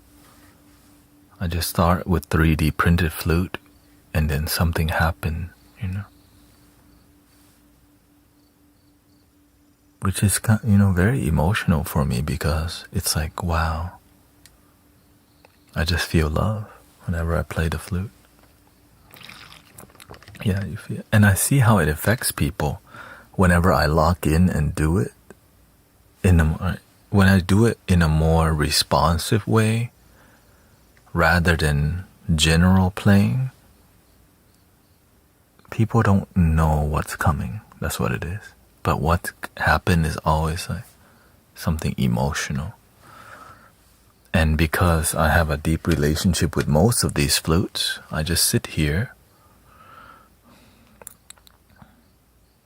and the flute, intuitively, you know what flute matches what they need at that time. It could be a combination of the flute, of many. It could be a combination of 3 or 4 flutes that they didn't expect. So there's the flutes dancing also, right? The ancestors are like collaborating, which is amazing. Right? It's like all the ancestors of these flutes, you just combine all and then you get something, a one-of-a-kind experience all the time because that's kind of what we do in here.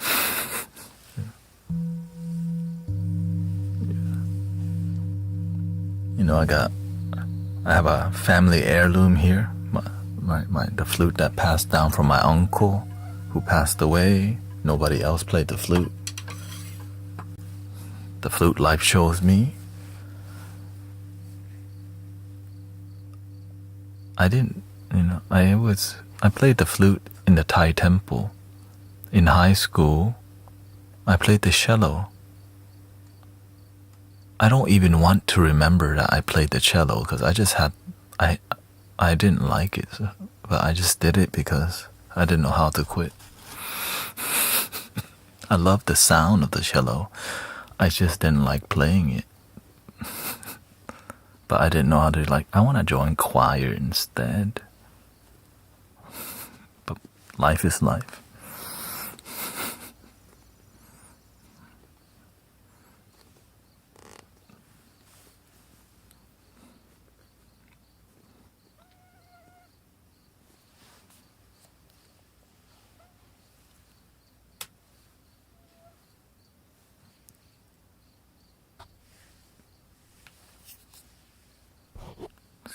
Excuse the mosquito. If you're not the mosquito gang in here too.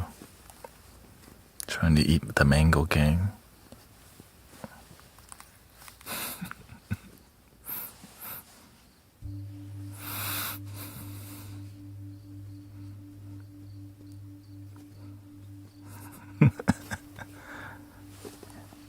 Yeah, that's over here. Excuse the. I didn't want to. Yeah, don't confusing. It's out to get me.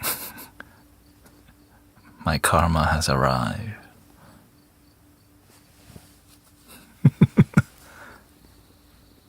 Dracula. That's how sensitive the mic is. You can hear my stomach. You can hear the mosquito. You can hear it raining if it is.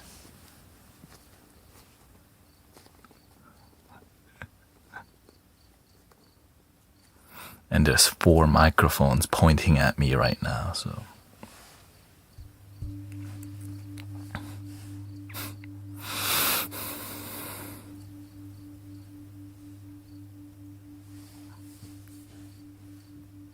You want... I'm in Houston, yeah.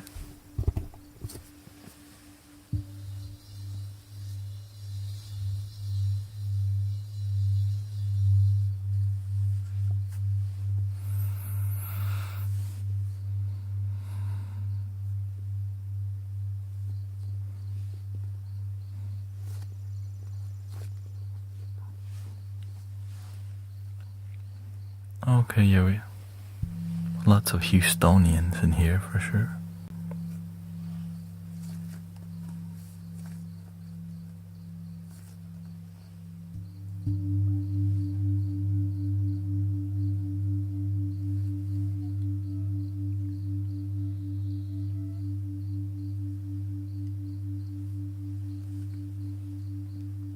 I see the mosquito.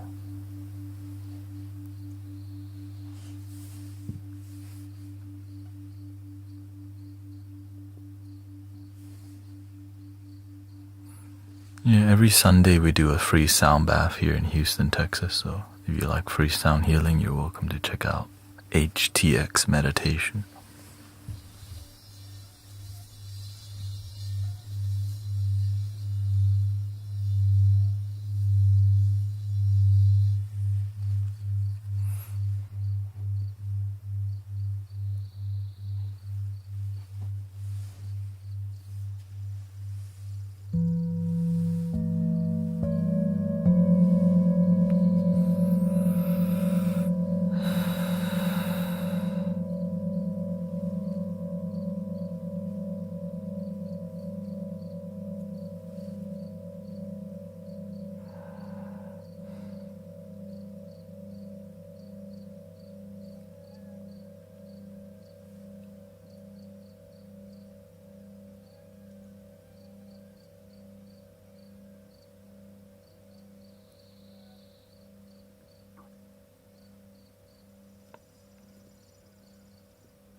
Mosquito ASMR.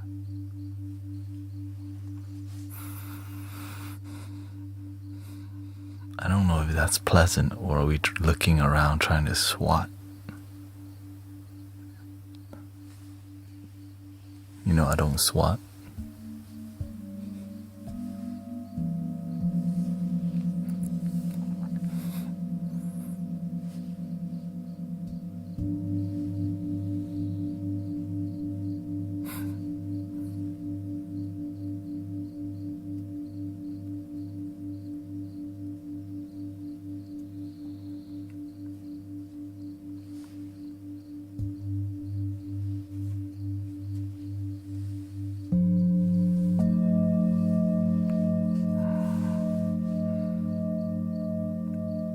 I prefer mosquito over flies because the fly make a louder noise.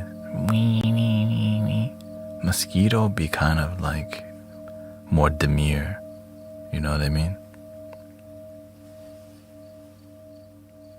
I'm gonna get your blood. You know. The fly not trying to get my blood, but I'm gonna annoy you the whole time.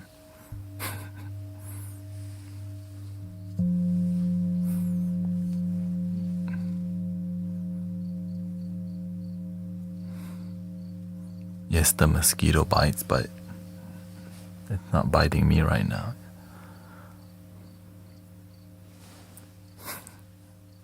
We have a healthy relationship. That's mango. That's a mango gang.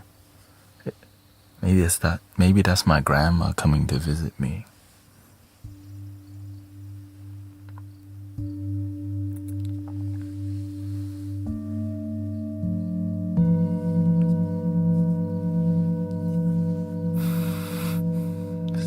grandma.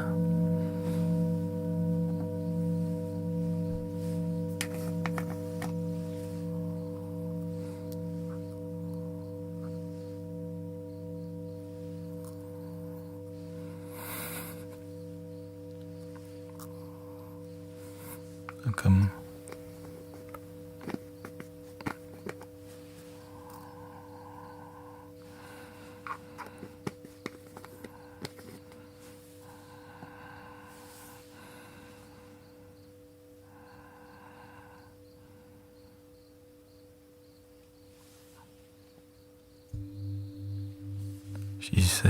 She says the more sugar you eat, the more they bite you.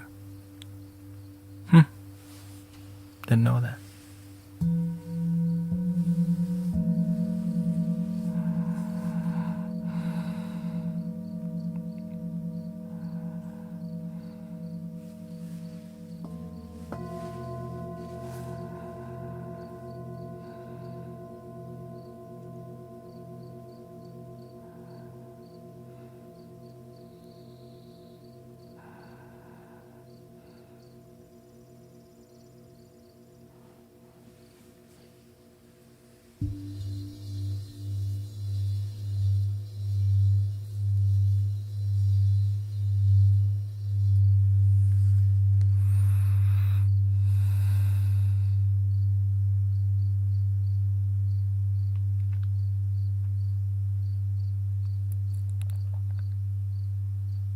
I know that if you're on medication, the mosquitoes sometimes don't bite you because they don't, right?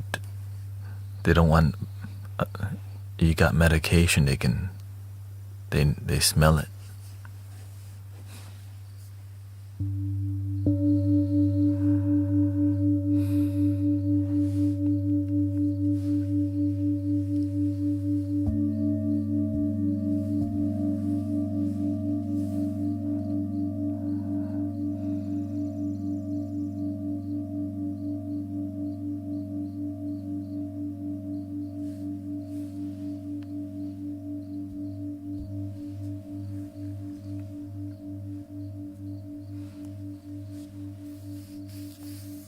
I'm very good with mosquito because I'm more the Southeast Asian. They can't get to my skin, the hair on my arm. A lot sometimes. It's like a mosquito protector. You know what I mean? I'm gonna go somewhere else. It's hard for them to get my hair blocking my neck.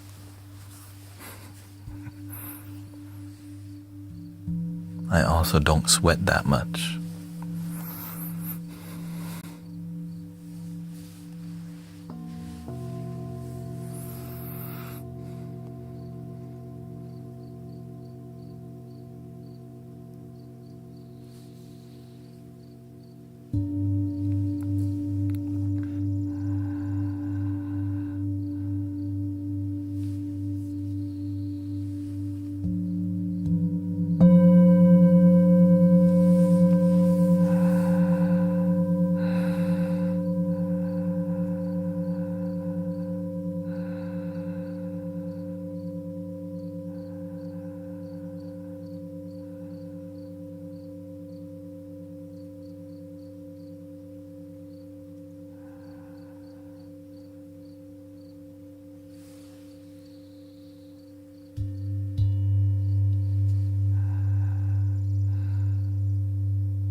Looks like a lot of people fell asleep.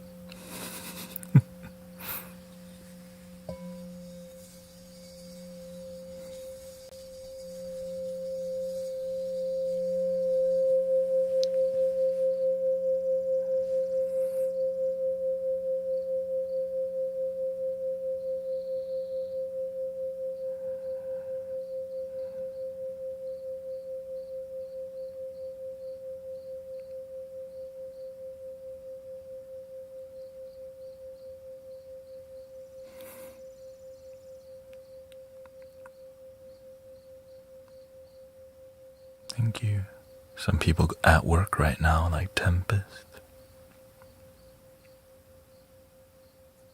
I'm trying to find the vibration, not too bright and not too sleepy. Maybe a slightly energizing, but also calm.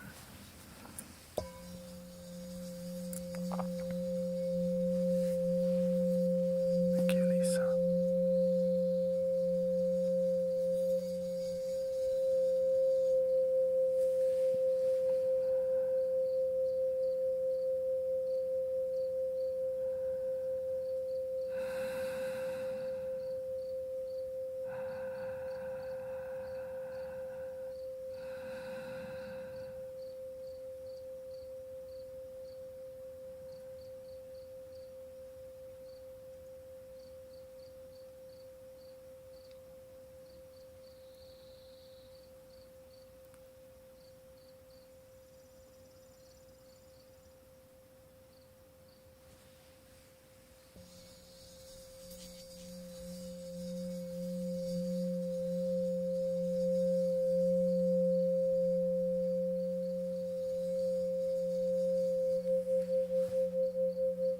Oh, happy birthday to Wood. Happy birthday to you. I'll do a flute version.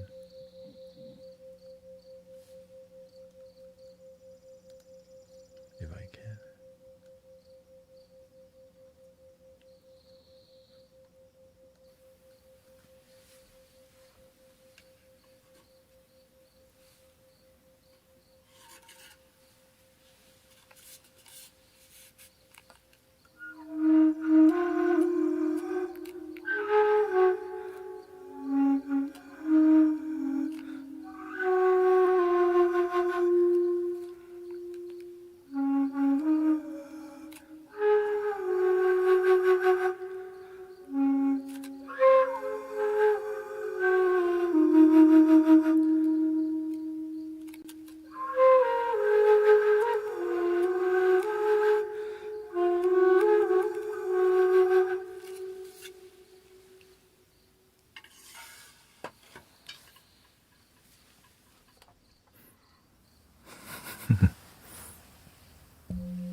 There's a little bit more festivities.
more playful.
system.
And how are we feeling, brothers, sisters?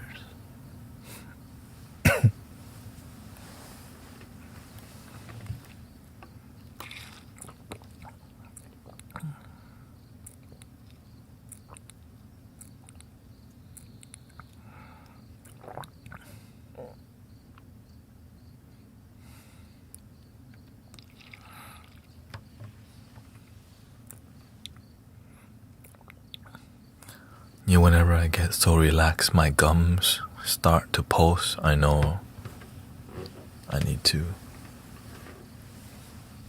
Right, that's my max. You feel your gums pulsing, your face. You feel the vein in your face. Okay. Any more than this?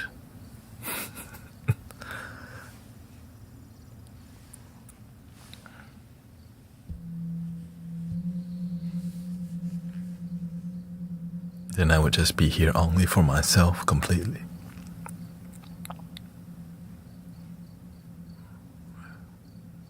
Because to do super deep meditation, it's like you kind of have to lock in and just.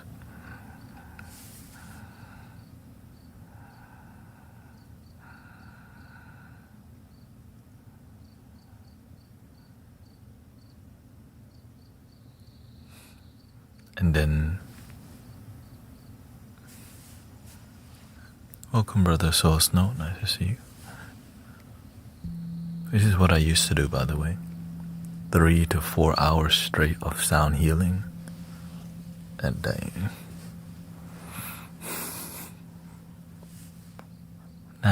now I kind of gauge it. I just kind of go with the community flow. Go with what people need. Welcome, Jason.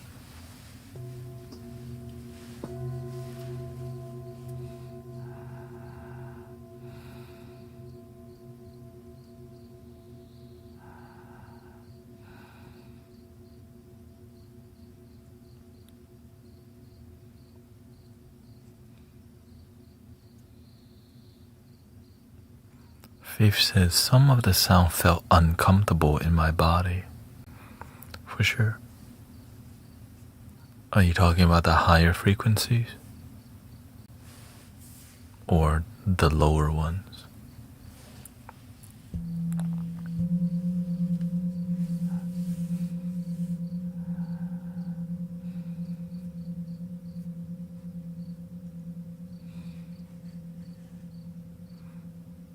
Yeah, a lot of the frequency, some of them are uncomfortable. The mid-tone one.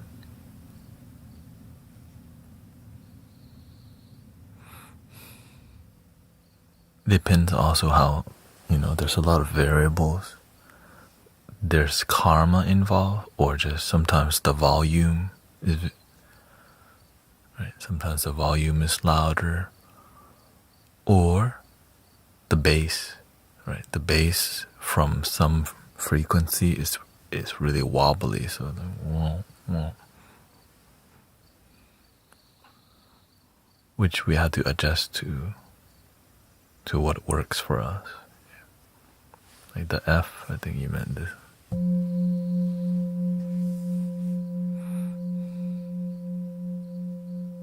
Because the binaural effects, it makes you have to be present or else you fight it, right? Binaural is left, right, left, right.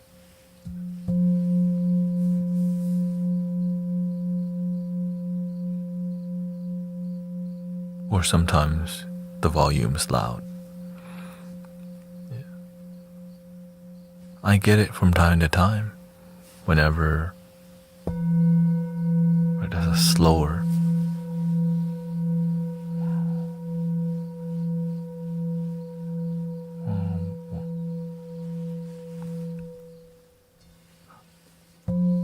Faster.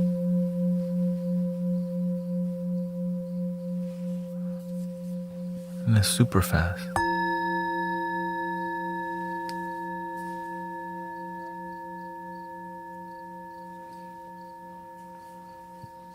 And the slowest one would be like something like this.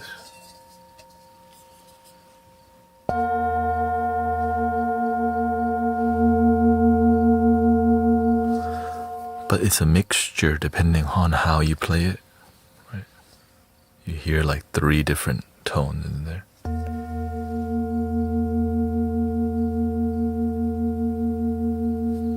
Low, high.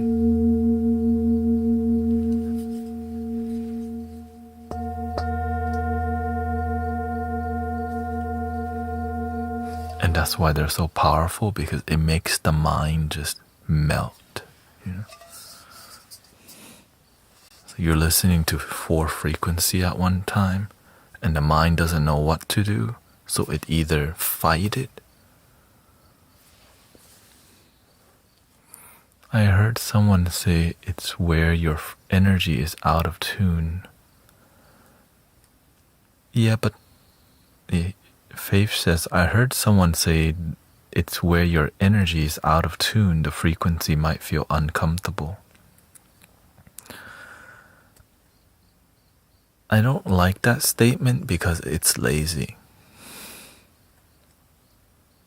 Not saying that you are, but you know, when we say your energy is out of tune, anyone can say that. It's too easy. So I don't say it because it's not really a beneficial comment. Or did they tell you? Right? But what I do learn, especially with singing bowls, it's harder to really recognize what it is.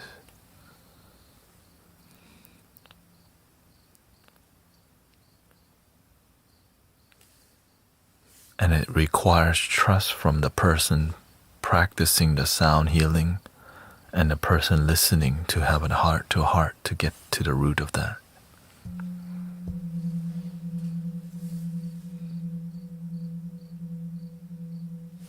Which this one could be, this one is around the heart chakra.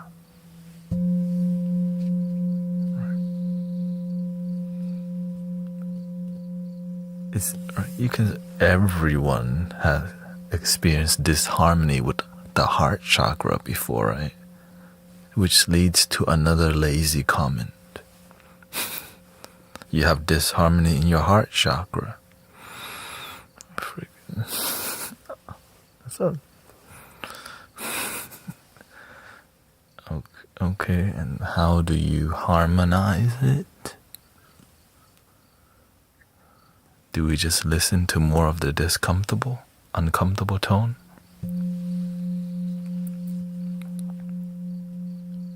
What's the real solution to that?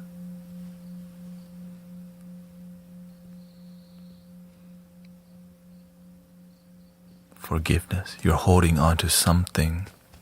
It's possible. And this is most people. You're holding on to something that's blocking you from expressing and feeling your own love.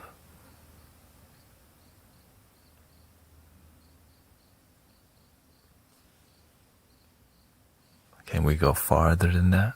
Usually it's something with your family that you can't forgive.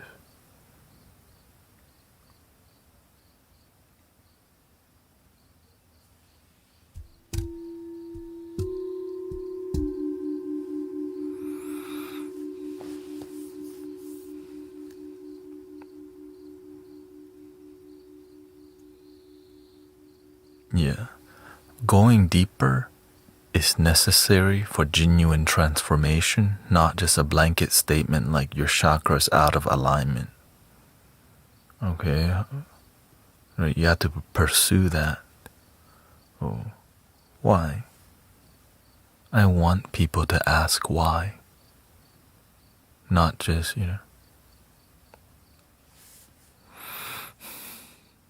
not just kind of go along with it. Asking why is one of the best things I ever did for my own happiness in life. I used to never really ask why because I didn't really want to figure out. So my life stayed at a low vibration, which meant unfulfilled. I clarify a lot because I see a lot of teachers talking nothing but blanket statements and word salad, And then no one learns anything, but they learn the catchphrases of spiritual people. And then other people just repeat third eye, chakras out of alignment, pineal gland decalcification, right? Kundalini, blockage. the astral realm, the 5D, the 7D. It's like,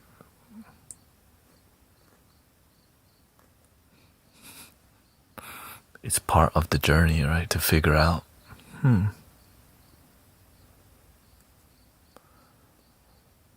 does meditation only for mind relaxation, or there's other benefits?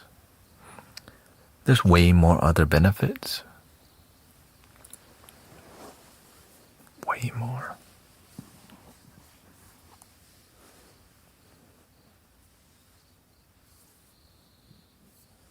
But you have to experience it for yourself. When you promise people meditation will heal this and it doesn't happen, then they say meditation doesn't work for that.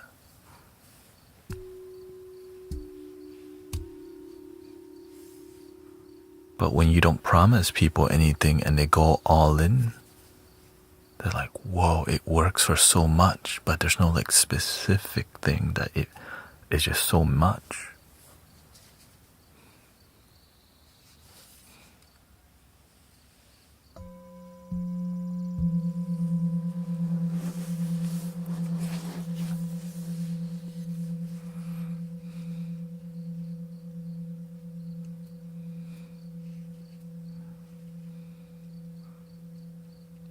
Yeah, I used to come from communities of people who word salad.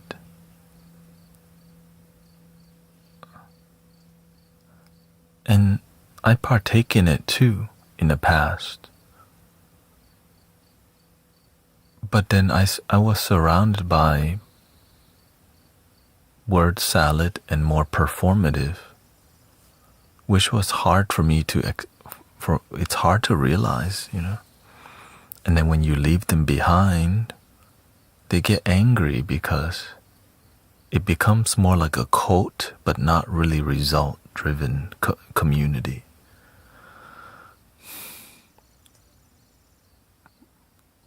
It's like when you join the gang, it's hard to leave. Right? It's with spiritual people who also, right, when you become part of a spiritual community that you don't resonate with anymore, it is kind of hard to leave, to find something better.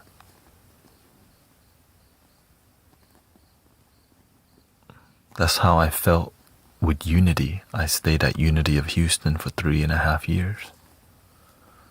But I realized, there's no mastery here. This is all watered down stuff we're repeating every 3 years. There's just a cycle. But I'm looking for some spiritual mastery. And I was not gonna stop until I find it. And so the universe says, all right then.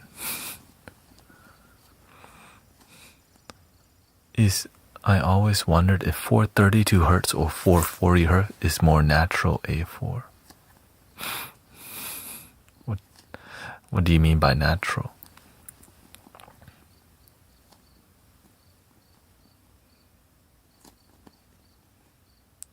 To me, I see you could play 432 hertz with love, and you can play 440 hertz with love.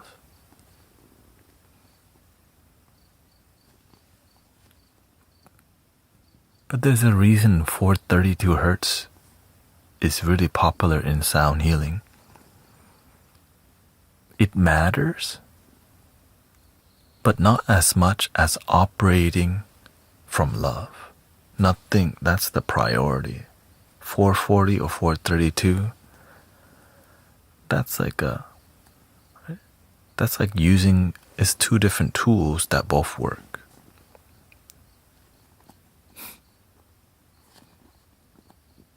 I drill one from DeWalt and one from Milwaukee. Maybe some people like the Milwaukee better, but they both work. Yeah. If you believe 440 hertz heal, it will. Absolutely. intention is powerful, right?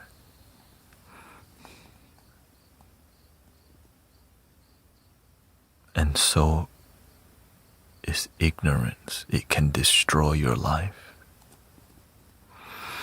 Not knowing. Whoa. Or I would say delusion. Delusion is a more clear word.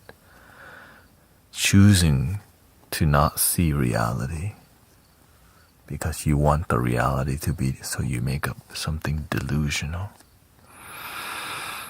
More common than we realize. Very common.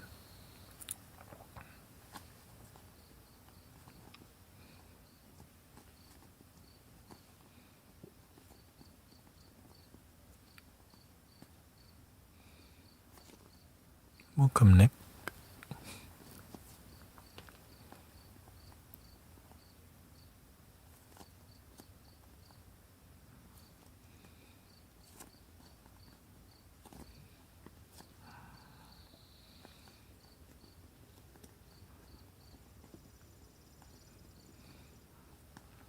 But the reason people become delusional is because they want what they believe to be true. But the reason we recognize the delusion is that what they believe, thank you, Snipe. Right? They believe in something, but the result in their life, they're always getting in a fight, drama, broke, or jail. You know what I mean? Thank you, brother.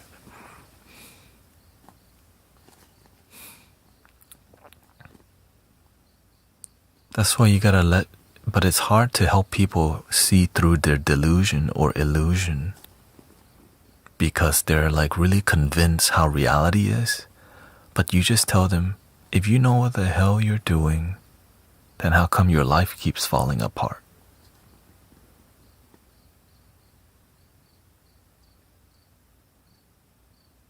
That comment right there saves a lot of people. It just makes sense. If you know what the hell you're doing, then how come your life seems to be falling apart all the damn time? Whenever I see people live a delusional or illusionary life, you just let them know. If they trust you.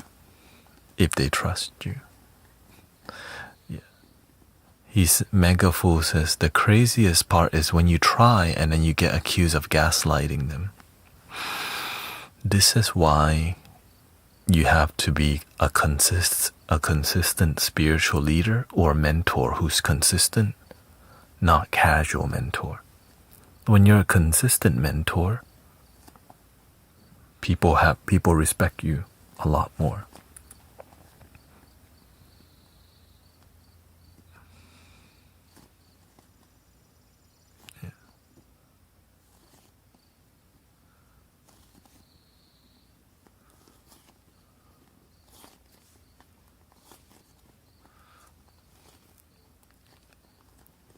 See. William says, my life is falling apart. My family was murdered. Where was God or Jesus when I needed them? You asked me that question. You didn't get murdered.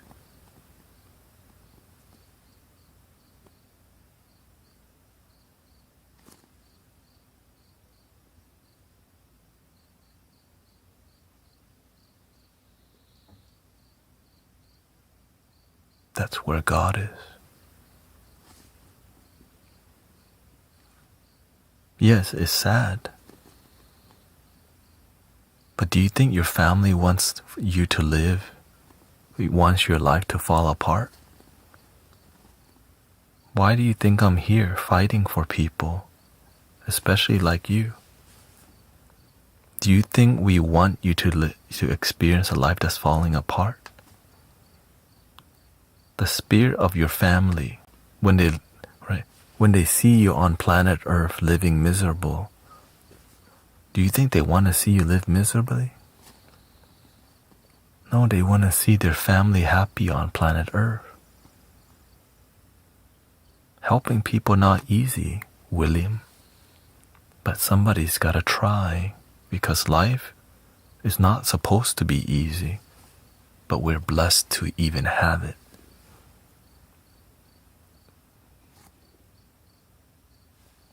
Most people who come to this stream, their life, they've been through some effed up things, all different.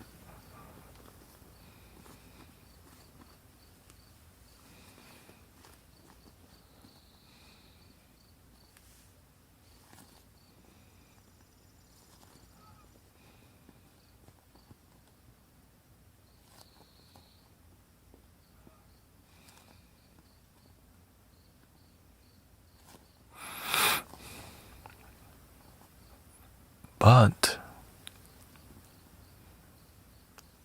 if you would like, I could play a flute to honor your family.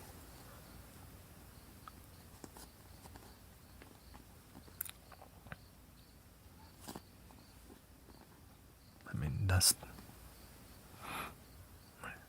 Play a flute for your peace and your family.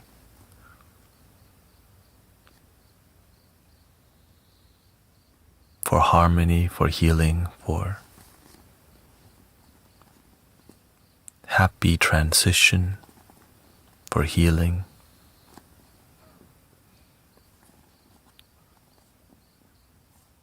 Right, that's why I'm on here. Some people are going through extremely tough time and they have nobody to really talk to. In here we try to help humanity, knowing that some of us are going to be going through a harder path than many. But you still deserve support, right? We still going to fight for you, even though, right? And it's hard to believe that, like, why would the universe have that happen in your family? Right? I don't know.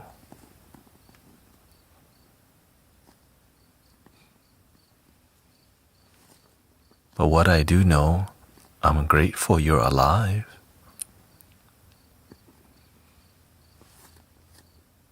I'm grateful you made it here to the stream.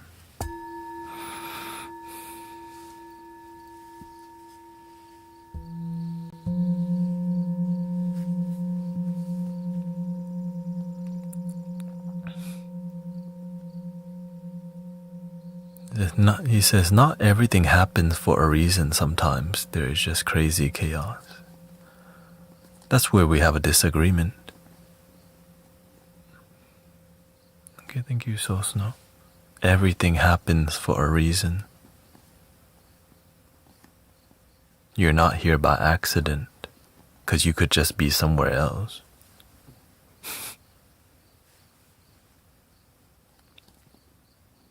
Was it an accident that I just happened to want to be a live streamer?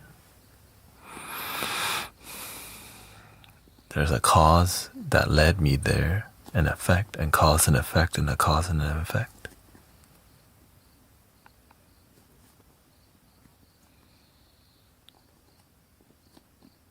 The chaos is necessary part of reality, but doesn't.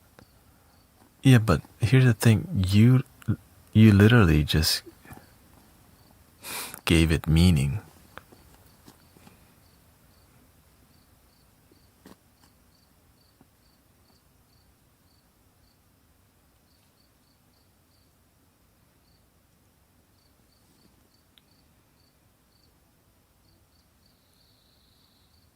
Where did that meaning come from? What's the result that caused you to give? Right, the definition that has no meaning. Right. Even in your own statement, there's a cause and effect.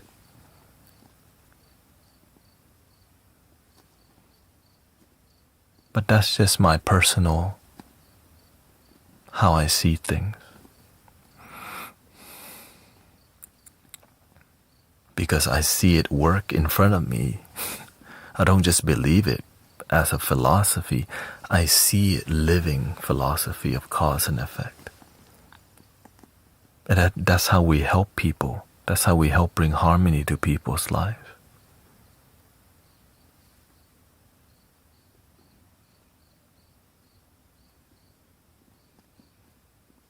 That's how I brought harmony to my own life.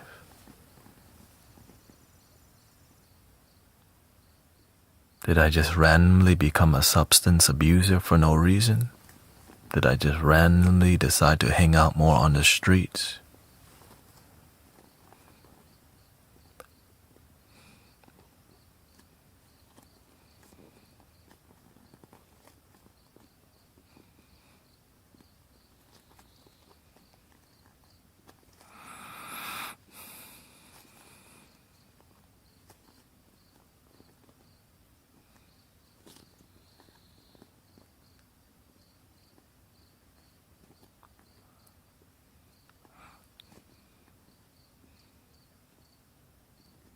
All the time I suffered, it led me to finding harmony and peace. Why did I find harmony and peace this lifetime?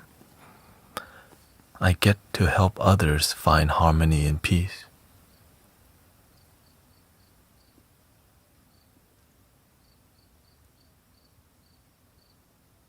Purpose.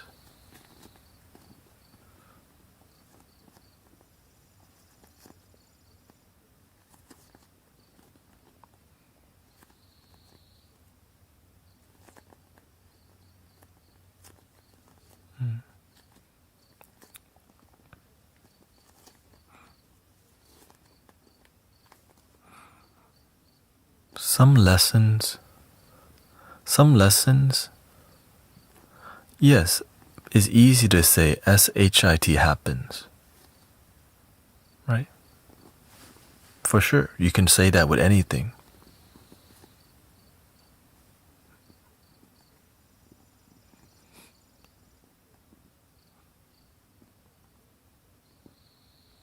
But it doesn't lead to healing. People don't heal. Stuff happens. That's just how it is. That's why so many people don't heal from PTSD. It just happened. They don't know why, so they don't heal. I walk a healer's path. That's why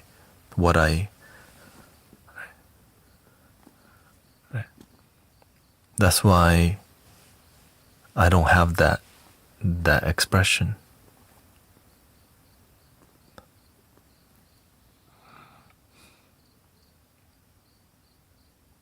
Imagine people come in here hurt. SHIT happen. Let's deal with it. That's like the worst thing to tell people.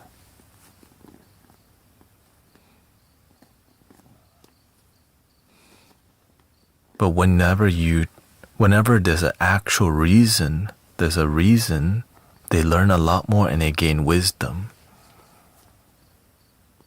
It is what it is. Right, that's more for conversational, but when it comes to healing, yeah, life's effed up, and then you die. It is what it is. Right?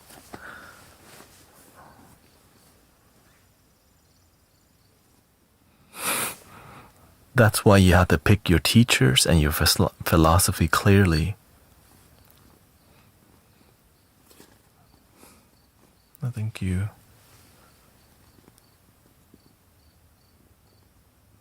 You gotta be super selective.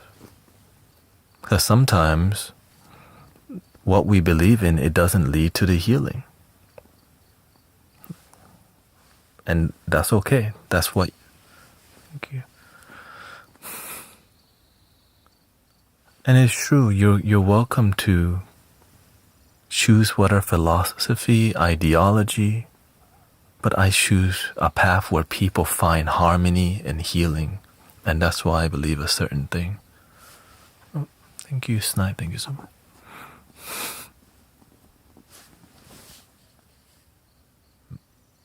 Mango Gang, roll out.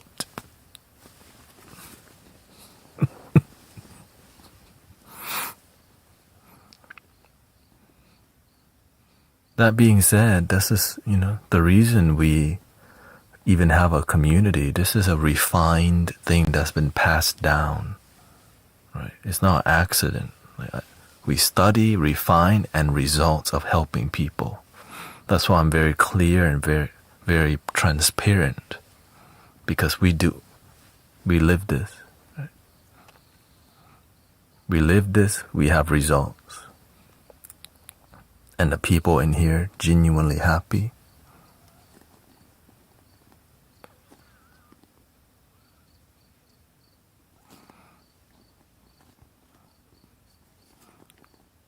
He says, let's see. He says, being open about feelings, thoughts, and finding a way to get to healing is the key.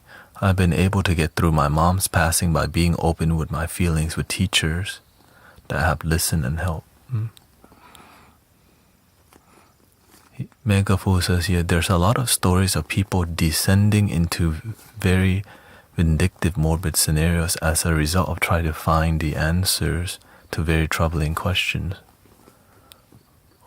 Whilst it has a power to heal searching for the answer, there's no reason you can't just heal for this. Yeah, that's where we have a disagreement. Megafu.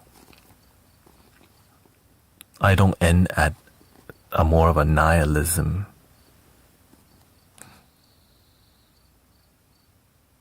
Approach. I end with more yin, yang, and harmony approach.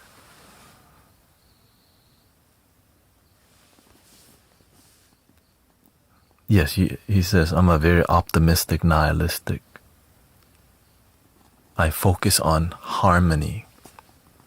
Optimistically nihilistic doesn't always lead to harmony. It just goes, I believe in this and that's how it is. Perfectly fine.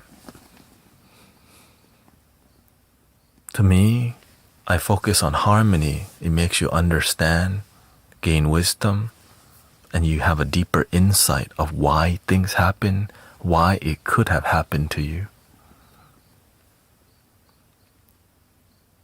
What is it trying to teach me? And how can I live a harmonious life even though something negative happened to me? And still feel some content, some joy in life.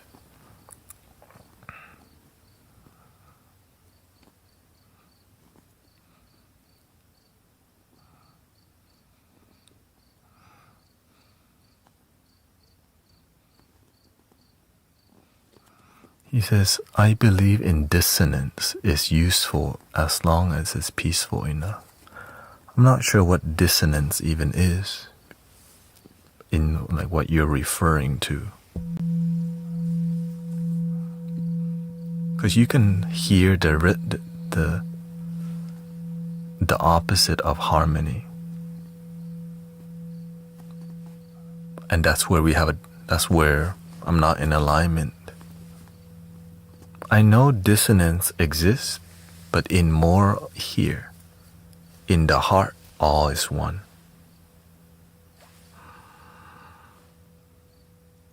I'm more heart-based. It brings... Yeah, agreeing to disagree. Because it's more from here. I can't force somebody to come from here. But I can adjust and understand not everybody believes in harmony and one love. More duality. And that's okay. Right? I can't force people to be about one love and harmony. Right?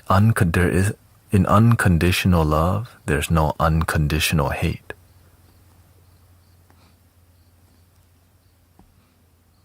If there's unconditional hate, it's just called hate. Hate and love, that's here. But unconditional love, agape love, one love.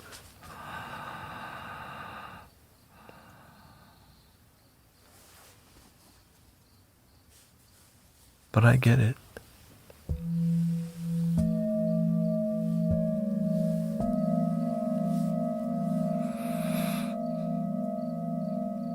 In here, we are a result-driven community that leads people to peace and harmony.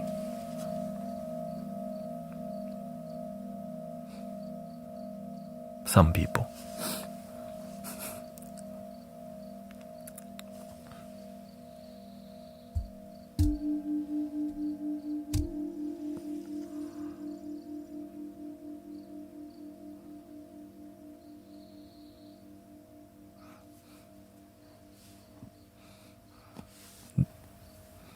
Dawn says, my favorite philosopher has a metaphor of shooting a bow.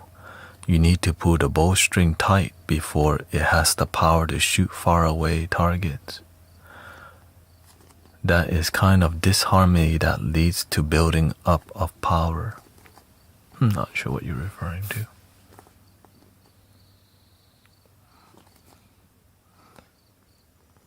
Megafu says, wait, you're saying that if you have unconditional love, you can't have any unconditional hate? Absolutely. Because one love is not two love, it's just one love.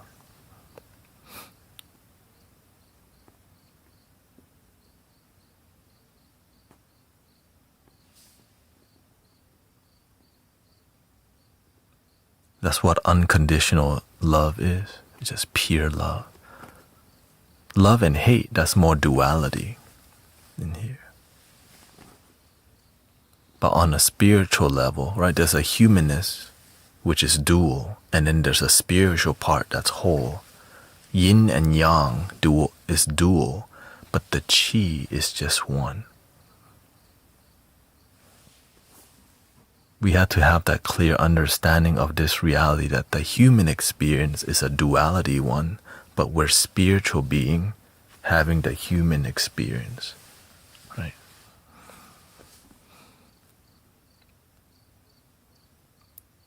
The basics. Spiritual being, one love, human experience, yin yang. Before you can have yin and yang, the chi exists first, just one energy. And when I talk about one love or unconditional love, it's chi, just pure energy.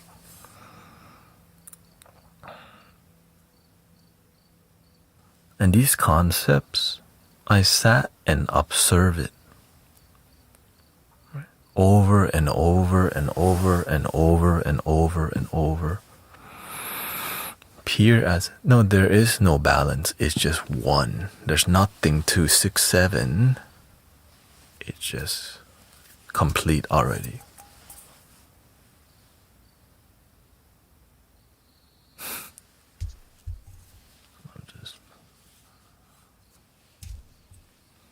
Just want to be clear.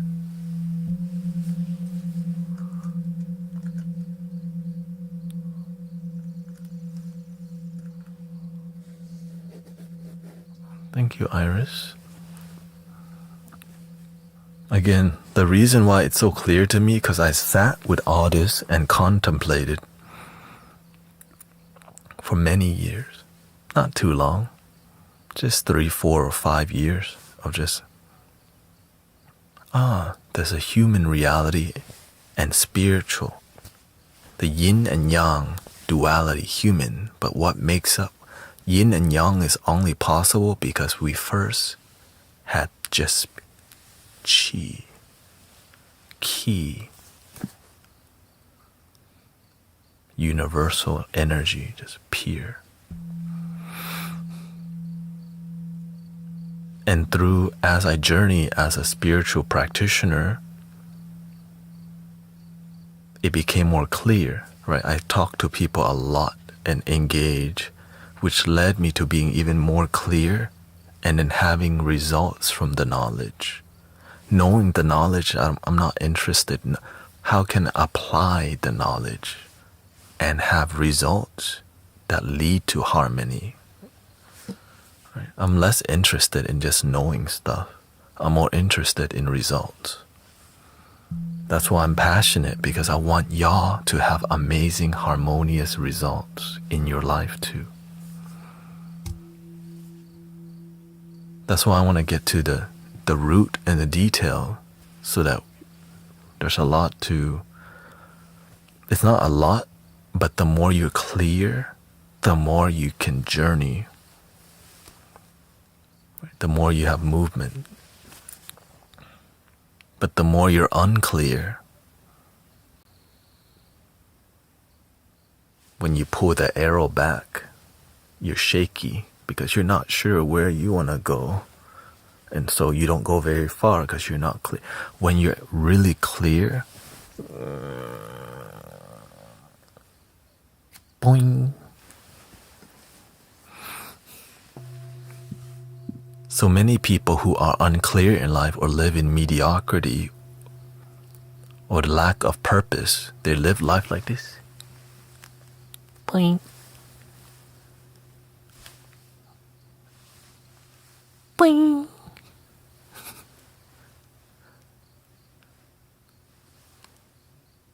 Oh, the arrow didn't go very far. Well, what do you want in life? I don't know. You tell me. How the hell am I gonna tell? That's your life, not mine. I want to love myself. I want to live a life where I want to wake up to go to work.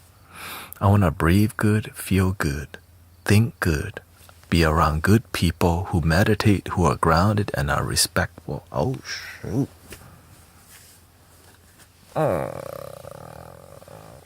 Boink. Chi is all part, equally proportioned or imperfect. It doesn't matter. It's just the concept. The proportions can be 60-40, 90-10. It's more about everybody's different. Some people are more 60-40. Some people need 50-50. Some people need 90-10. That's the beauty of everyone. Everyone's got their own unique harmony, and that's the exciting part. That, right? Some people are they need 50-50 harmony. Some people, they need 60% creativity, right? More emotionally charged, and right, 40% more intelligent in the mind, right? And some people, they have different things, but we all have some sort of unique balance that when you do find it,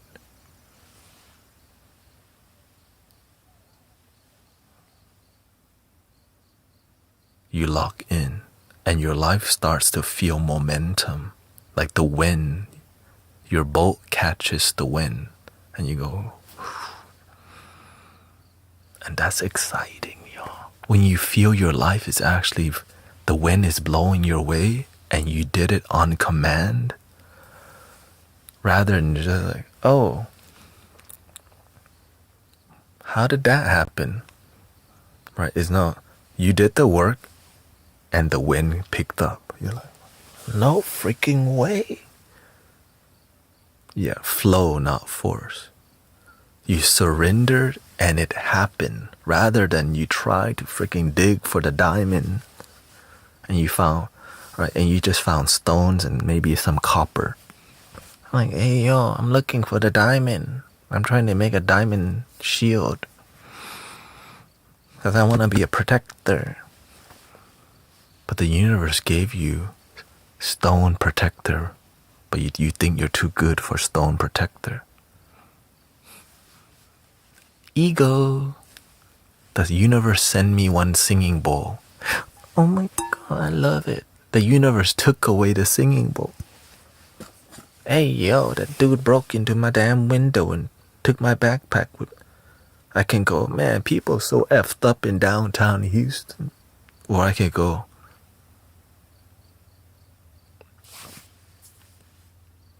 the universe must be wanting to give me better singing bowl, because I'm about that damn singing bowl life.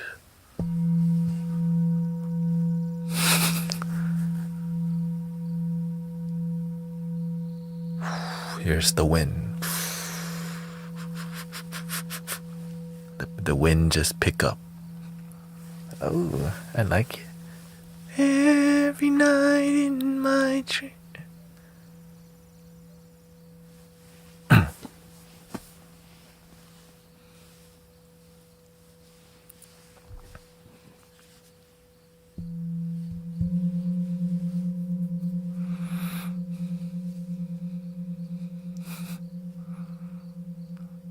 That's very close to optimistic nihilism.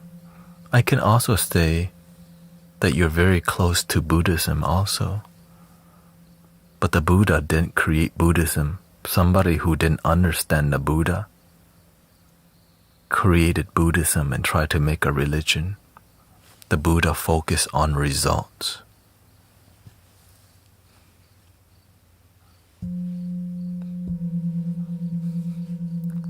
And that's kind of gotten watered down and lost because we become the follower of the Buddha's teaching rather than practicing harmony with results.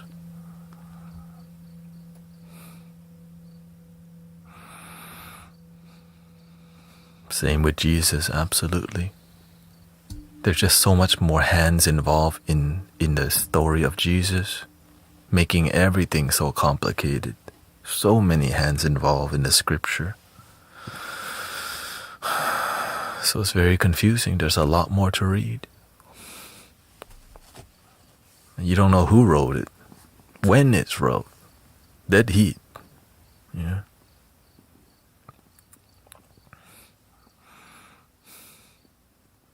And then over time, the translation of the word becomes unclear because when you translate from Hebrew or Aramaic or Hebrew to other languages, you lose the meaning over time.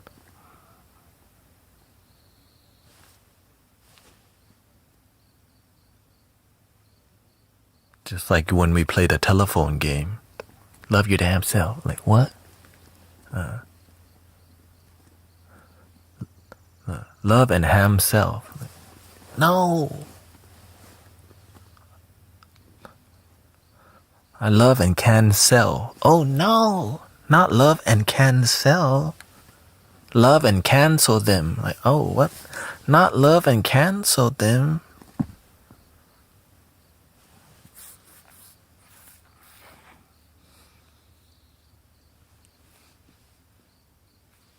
We'll come to. Wait, what the? Hold on.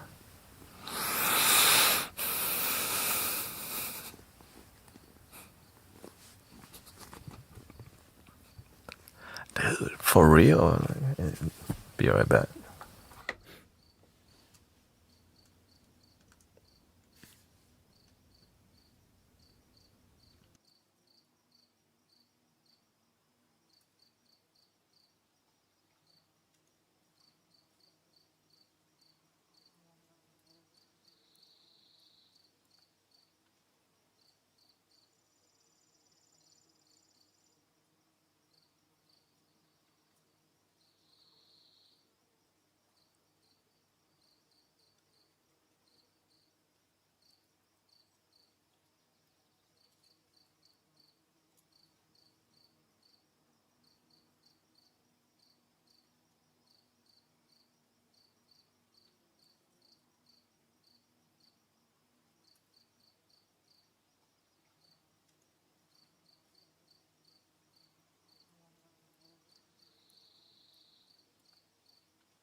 Welcome Zen Diamond, hello.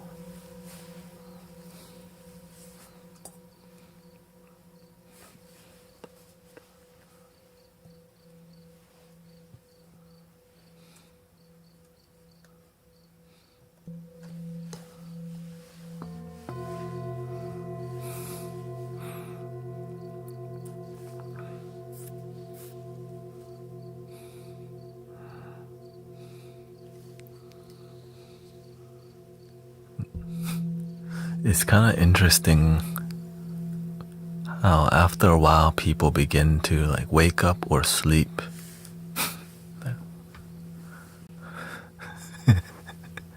You know, I guess streaming twice a day helps Mystic Village to grow a lot. Because it allows people to be here more.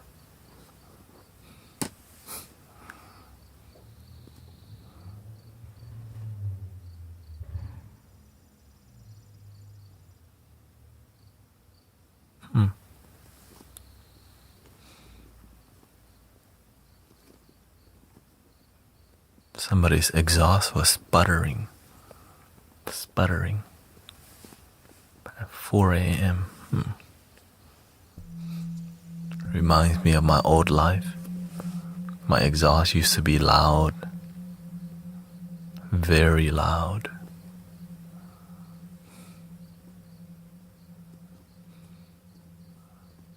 And the car used to be so low to the ground. You hit everything.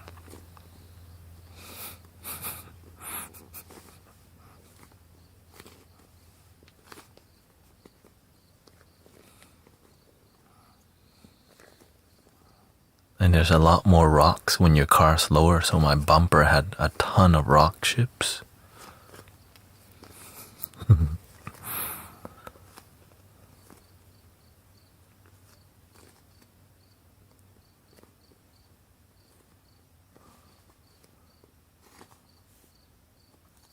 Oh yeah? No. I had a Honda Civic. A EP3 hatchback. Honda Civic SI.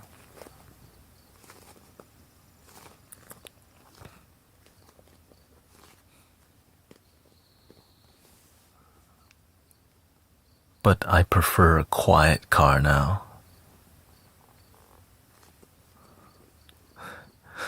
That's why I have a Prius now. Well, actually, we have, Prius. A Honda Civic.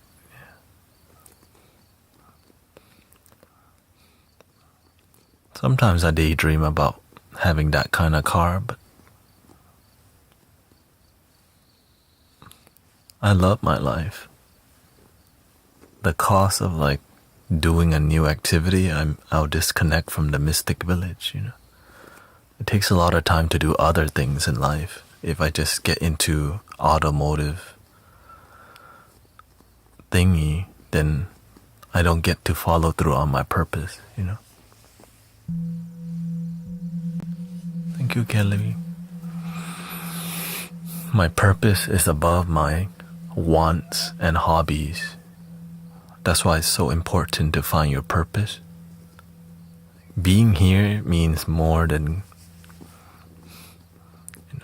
car parts and exhaust system, going out late at night, car meets.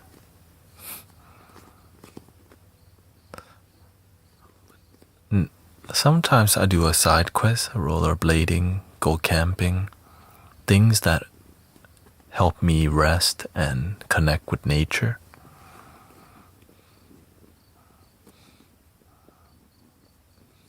You hang around. I used to hang around the drifting community, people who go drifting.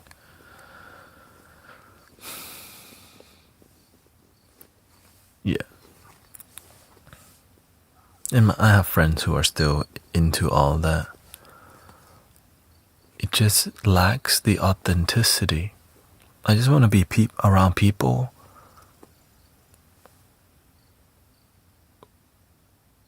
that are happy. You know, like people who are real, and who are vulnerable to each other. When I was in a car meet scene, people were nice, but you don't really know them that much unless you go deeper, and it's almost like it's a community. But I wanted a village experience. Right? I want to trust people, and there's definitely good people in every community.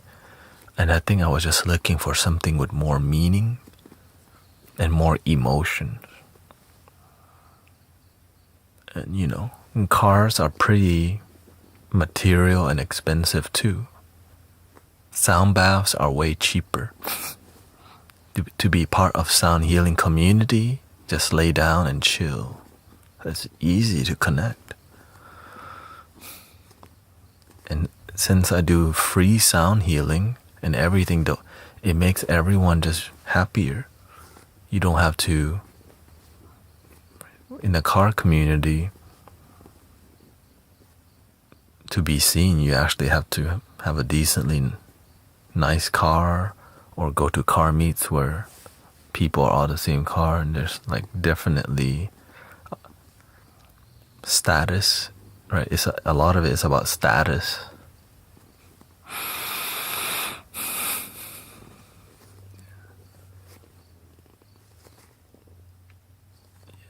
Yeah.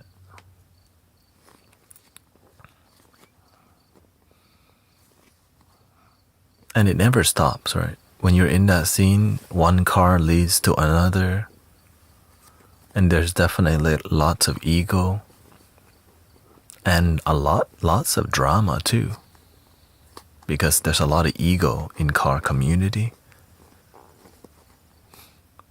and I think that's what they like.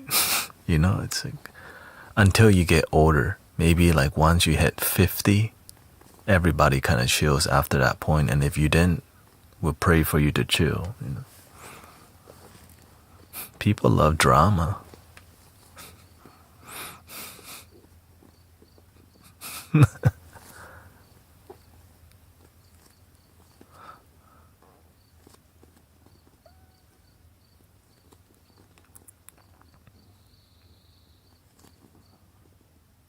And sadly, to be the best, a lot of times there's a lot of people who steal cars. There's a lot of, like, to get better car parts, sometimes you just want more material, and you're willing to do whatever it takes. Right? You do whatever it takes to get to the money so you can get nicer car. It has nothing to do with helping humanity.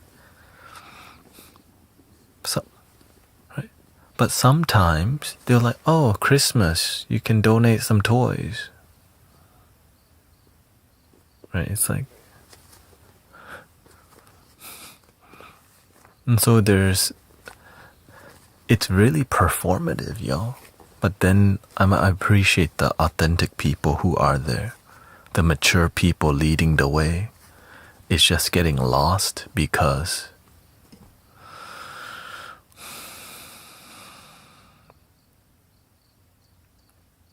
humble people don't get seen very much. Because they don't really need to be seen. The people who get seen oftentimes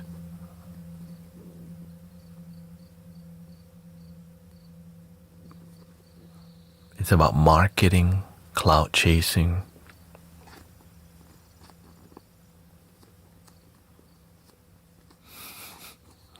Which is not bad if it's authentic and genuine.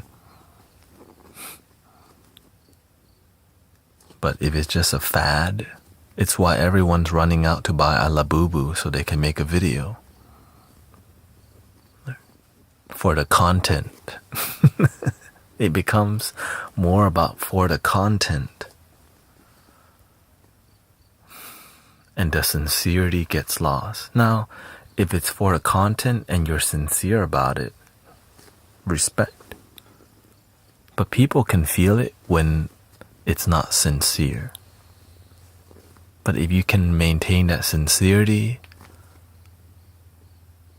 you become a legend.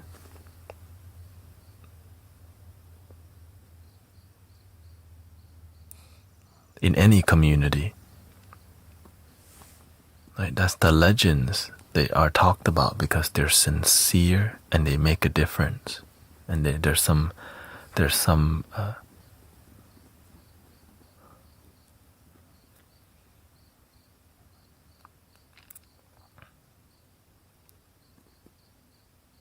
they have virtues and principles, but they don't like, I'm virtuous, I got principles. They're just a good human being without needing to tell you, I'm a good human being.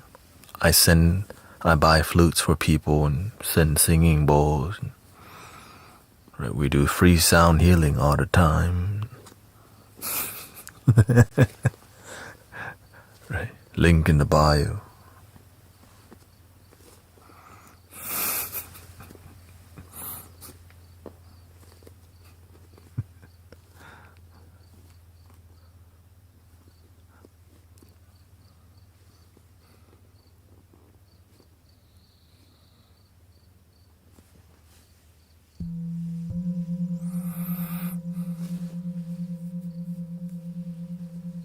I so want a flute.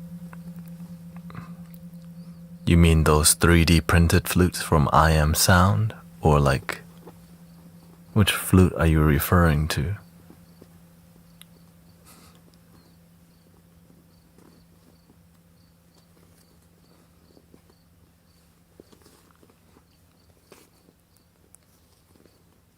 Okay, good night, sister. Thank you.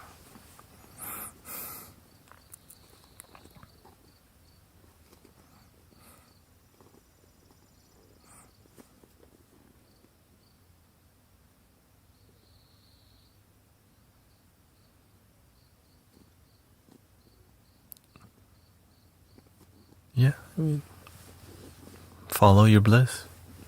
Maybe the flute life will become your life.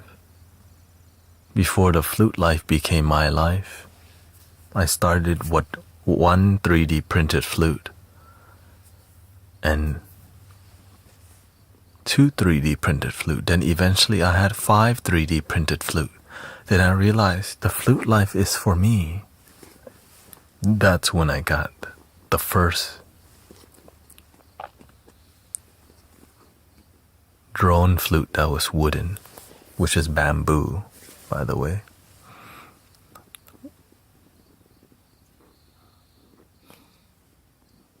And then but it's more about the journey with the sound rather than the flute.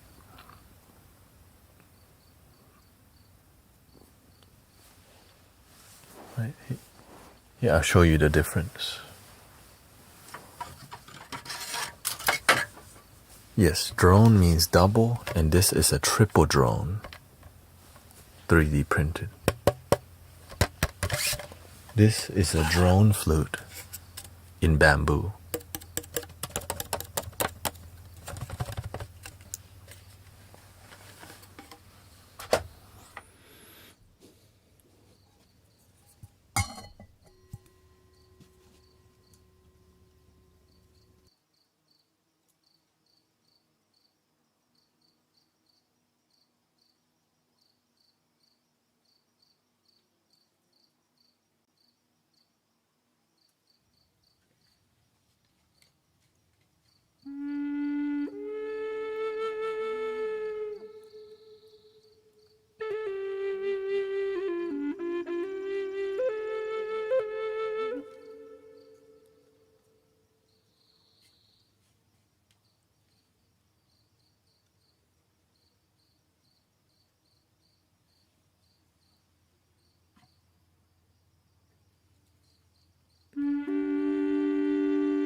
that's 3D printed.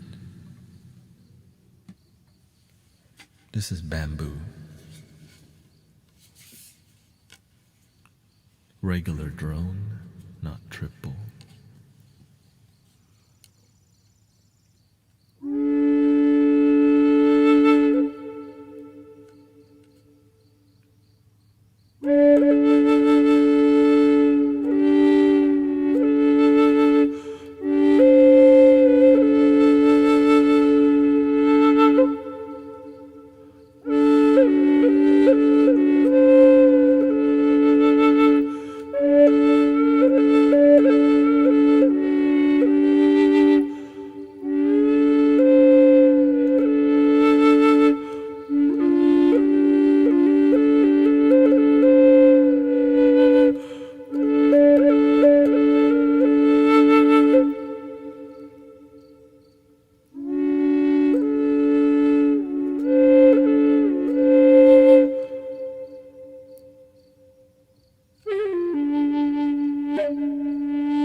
Different tone, right?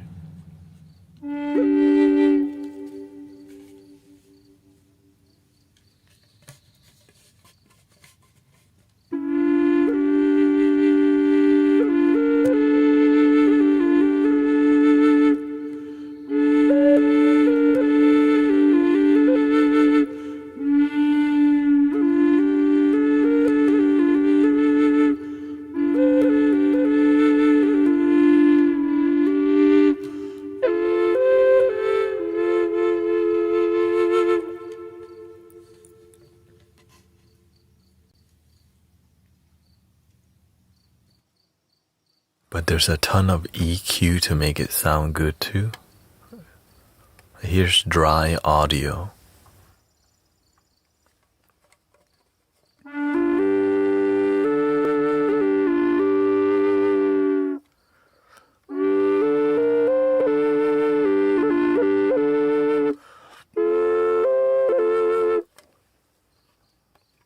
There's already liquid in here.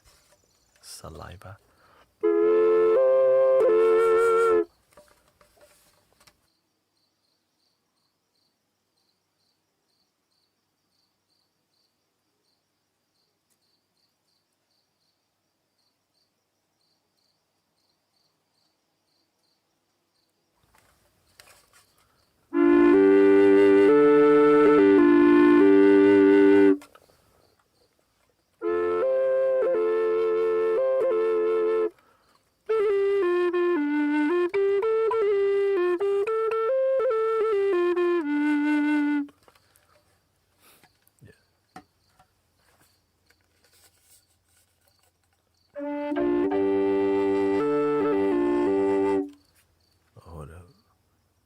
Turn off that.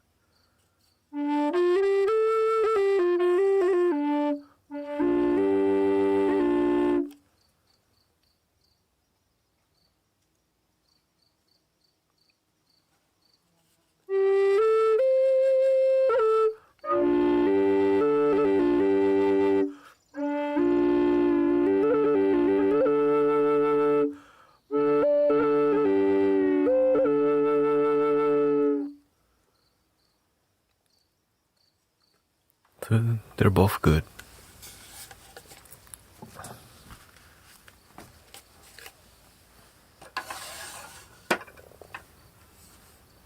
If you're truly inspired, I personally would just skip the 3D printed because it's actually worth it to just skip it.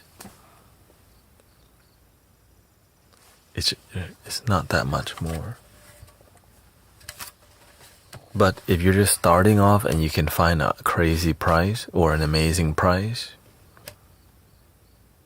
but if you just want to explore, and if you're like an explorer like me, then yeah, you slowly improve and all that. But if you have the funds, the tonal,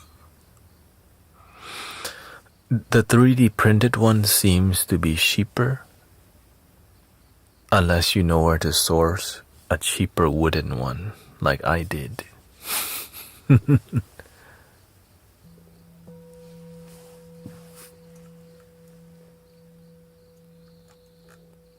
And it depends on what you're looking for.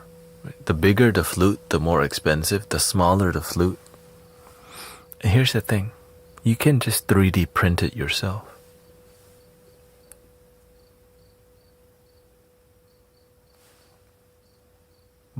Or, yeah.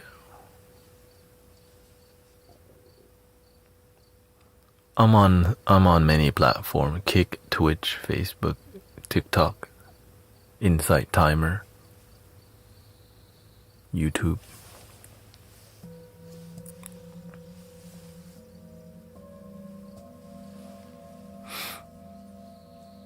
Kick is up and down right now.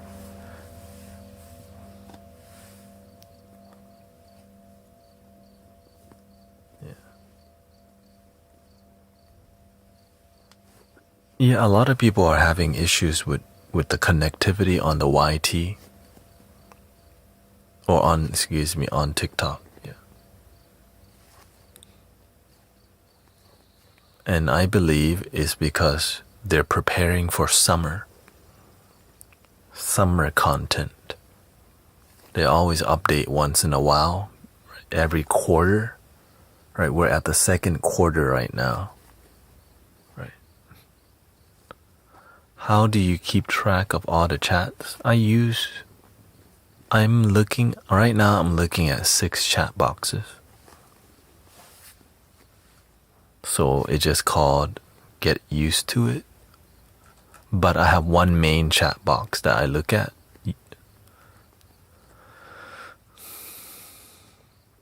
Yeah.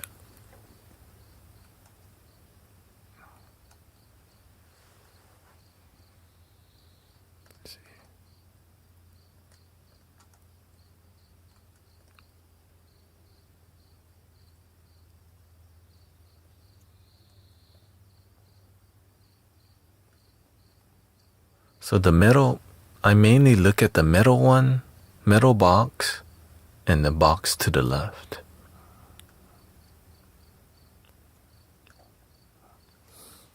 Because I have it's a free app called Social Stream Ninja, allowing you to combine every chat box for free. And that's a game changer. So if you're a multi-streamer and you're not on Social Stream Ninja, you need to be, because it's free. Yeah. It allows me to combine every chat box except Insight Timer, of course, because Insight Timer is like a unique, it's like Neptune. Just kind of Pluto out there.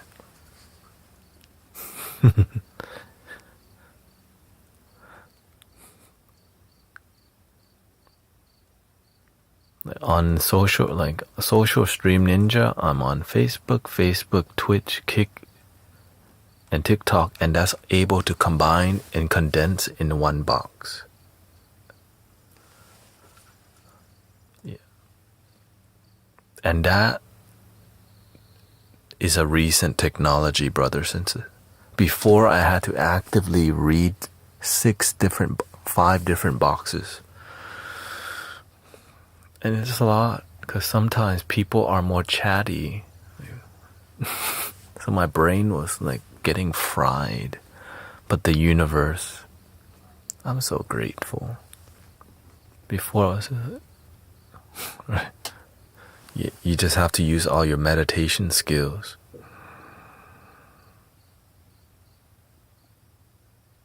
For real, it's a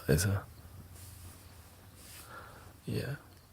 And I'm glad it's free, because I used to have to pay to have the chat box combined, but it wasn't good. Glad to hear that from Sakchi. He says, I connect with my soul.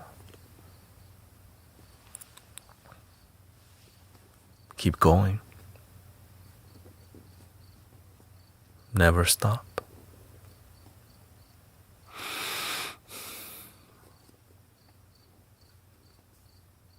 Oh, hello, welcome, Tim. Any ideas for streaming? I want to start streaming. Would study chess, acoustic guitar. You want to do something that you are excited doing. And it's not easy. It's very difficult, brothers, sisters. You have to be, if you're not, like, be prepared to suffer, to grow. Be prepared. You have to be really hungry to improve. Because you can casually live stream, right? You have to see, it's about charisma and about being authentic. Or, I mean, to me, it's some people focus on being an entertainer. Excuse me. Right? So you have to see what's your role model. Like, it's hard to find a spiritual live streamer that's constantly streaming. So I didn't really have a role model. I just had to trust the universe, because I didn't want to go viral. I'm not doing any TikTok dances. I don't want to create content that, that the algorithm suggests. I just want to do Mystic Village and help people and be authentic. Right. And everything donation based. I don't want sponsors. I want to be able to say whatever the hell I want. You know what I mean? If I get involved with sponsors, then I can't say everything. I have no ads on. I got no sponsorship, but y'all, the community, is my sponsor. That's why I'm grateful.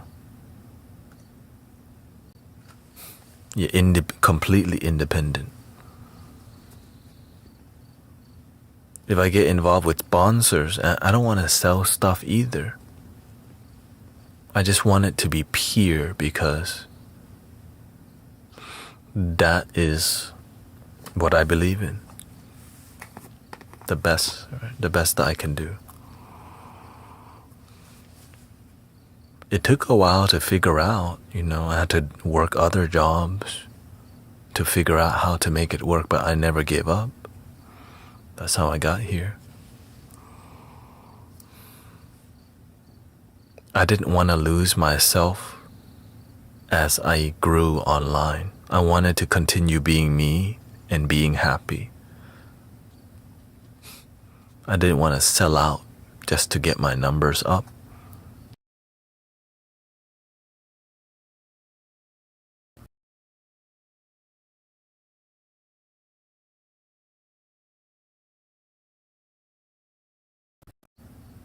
Oh, test 1, 2.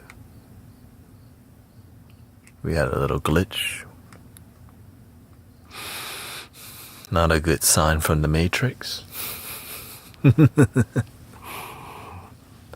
that means there's some updates happening. Yeah. And so I'm doing everything, like, imagine this. TikTok teaches you to read people's screen name and say, thank you for the rose, JP.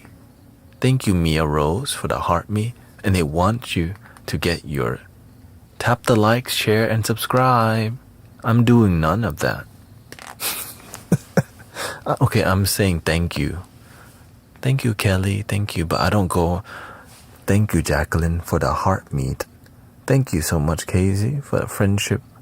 I'm doing it from time to time, but I don't want that to disrupt my flow. So I just say it whenever it feels authentic.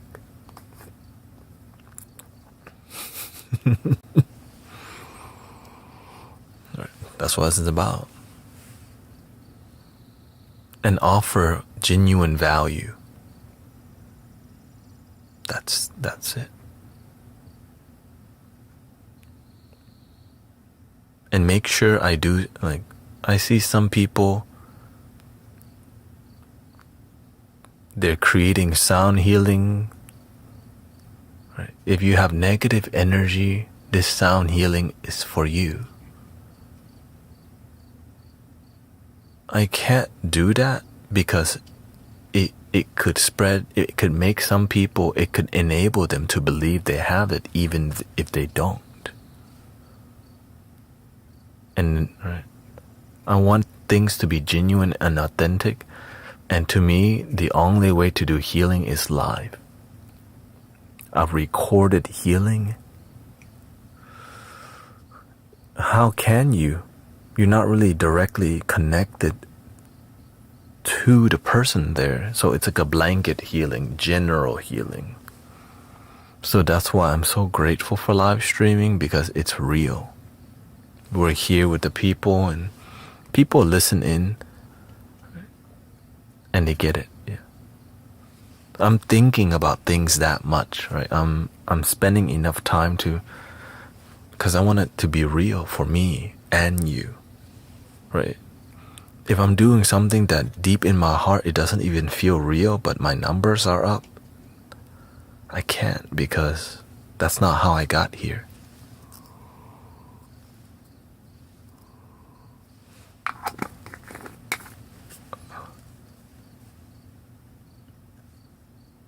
Maybe there's a 4-hour limit coming on Insight Timer.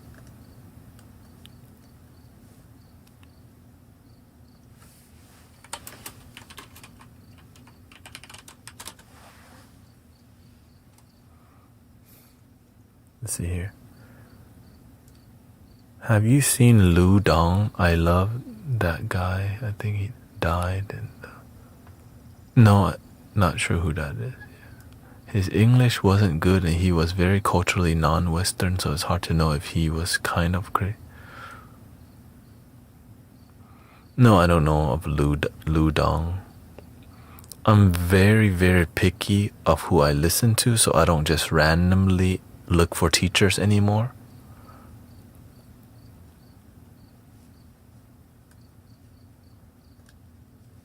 Let's see here.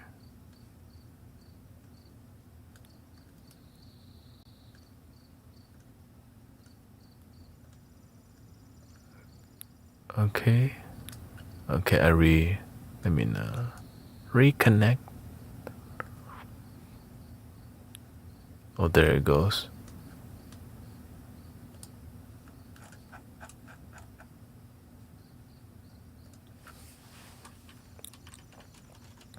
Not sure if they can.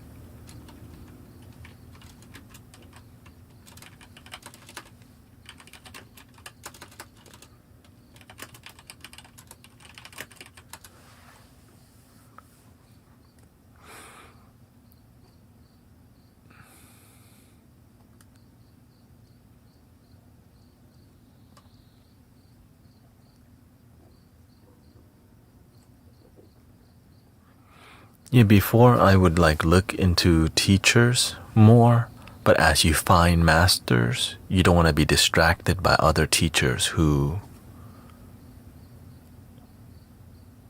you learn a lot more when you surrender to 1 or 2 or 3 teachers. But when you got too many teachers, there's a ton of distractions that happen.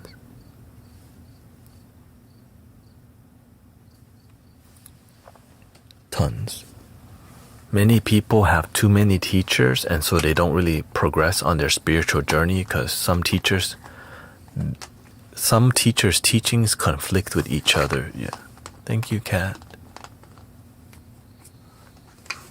You know what I mean? Sometimes the teachers, and so I learn it's like too many maps. You're looking at 3 maps for your spiritual awakening: 1 Hindu, 1 Buddhist, and 1 Christian. And a lot of it can be conflicting, so you're not gonna get very far. So you have to figure out what's most alive for you. What's your karma? Right. I was raised in Buddhism, so I learned a lot more Buddhist style and approach, but it's still spiritual. But I live in America, so I'm open to Jesus' teaching and Westerner style because I live here. But I look at the core principle, spirituality. Wayne Dyer, Michael Beckwith, Jim Rohn. I looked into the law of attraction, Abraham Hicks, but then eventually I saw Thich Nhat Hanh, Paramahansa Yogananda. Okay, thank you, Sister Christy. Have a good day.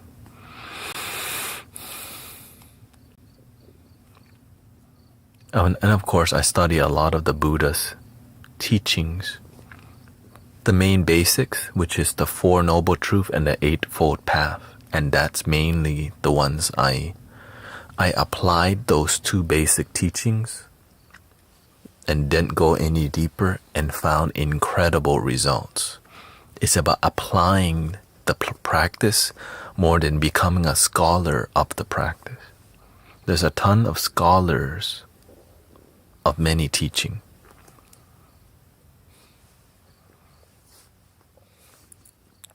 Scholars, theologian.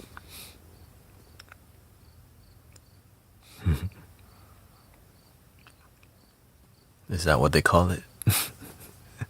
Theologian.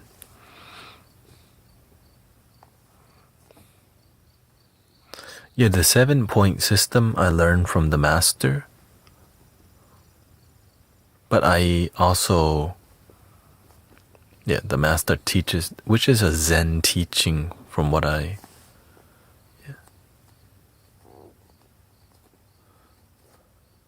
Oh, thank you, Miss Marilyn. I'm still Brother Thanet. Some people call me brother, some people call me guru, some people call me GT. Just whatever you like, it works.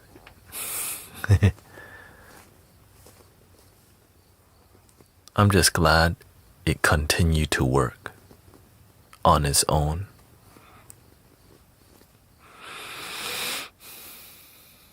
So he did this crazy thing where he would try to massage people through the screen, like he would physical rub his monitor.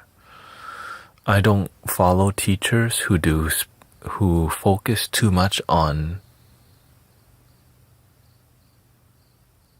showmanship. When they're too flashy,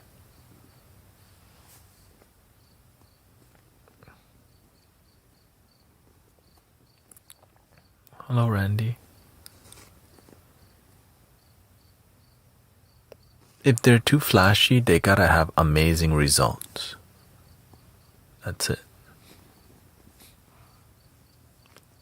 Cause I say that because my teacher is flashy when it comes to anything, because that's his style. But the reason he's flashy, because there's results in it. That's why you're like, okay, do your thing. That's it. Results matter the most. What you do, people may criticize, but when you see the result is incredible, there's no denying it works.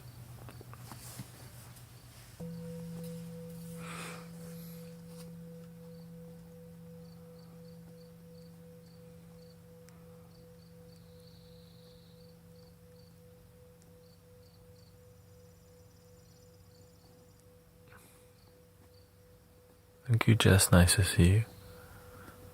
That's kind of like the fascinating thing about Luo Dong.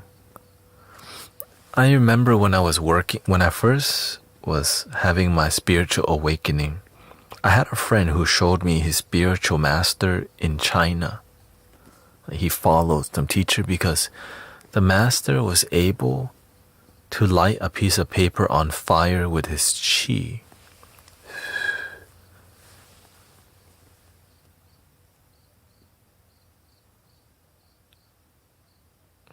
Some people, they want to follow supernatural power.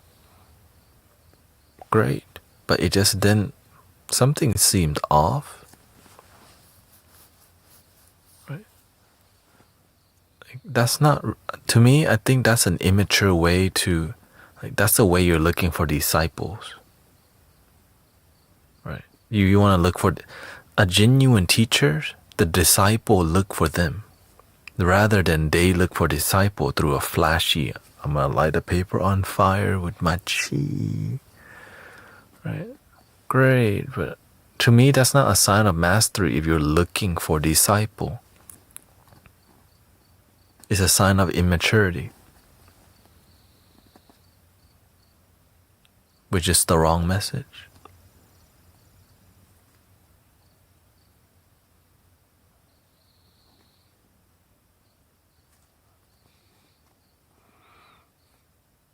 The teachers that made the most profound, they didn't look for students. The student were looking to be their student. Because they're like, you are so dope, let me be a student. Rather than, ooh.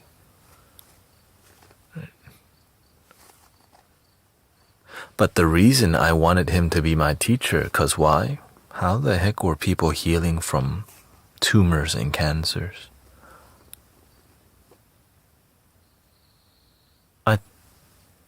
I want to believe it, but I didn't. But I kept going, and it's consistent. I was like, okay, what's going on here? Is this some, because I've never met any energy healers who were that consistent. It was like lines of people who had miracles, and the miracles were like crazy.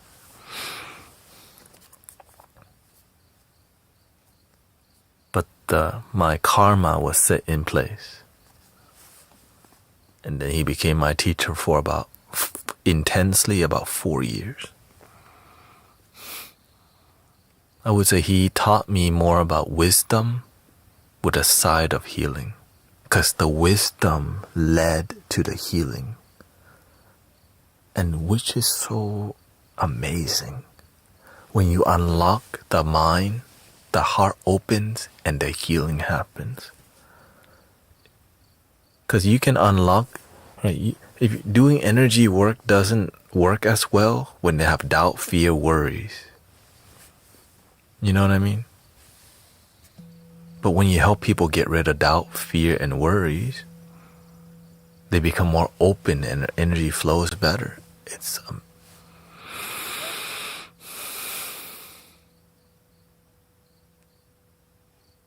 that's why with Reiki you have to use wisdom too. If you want to have more results in your energy work, you have to have wisdom work too, not just energy.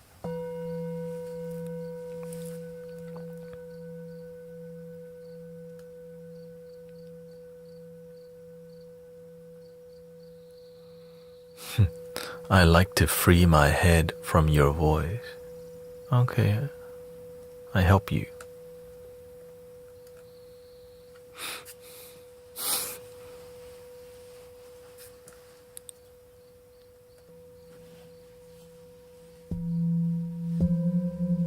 That's a quick block, no problem.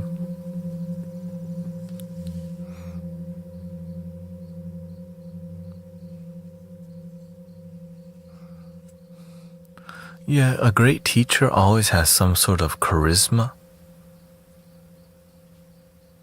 All the teachers that, right, they do. When you look at even Thich Nhat Hanh, a Zen master, humble, but you can see, like, you know something. This dude is sitting as still as a freaking wall. A happy wall.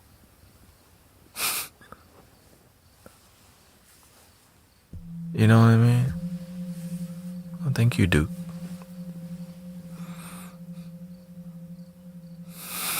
I follow like Wayne Dyer. American dude on a seminar stage with no shoes on. Ooh. You're rebellious, not wearing the suit like everyone else. Whoa.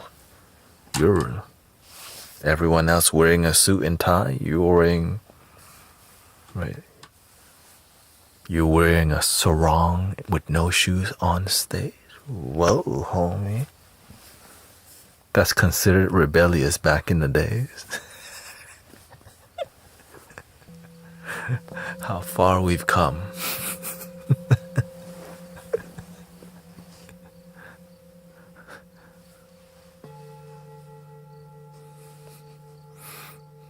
He definitely listened to some Alan Watts.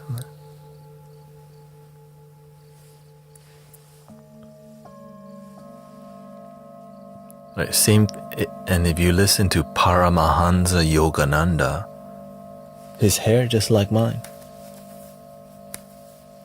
But the way he talked, God is the Holy Spirit within. It's like, damn, are you reading from a scroll? Right, the way he spoke, he made statements. The Holy Spirit is alive in you. Like, oh. Making sure you get the message punched in your heart with it. Oh, shoot. And you know how he died? He predicted his own death. He told his students, today's the day. And all his students were like, no. He went on stage, did a speech, and in the middle of that spiritual talk, he opened his arm and go, ugh, and fell like dramatically and had a heart attack on stage.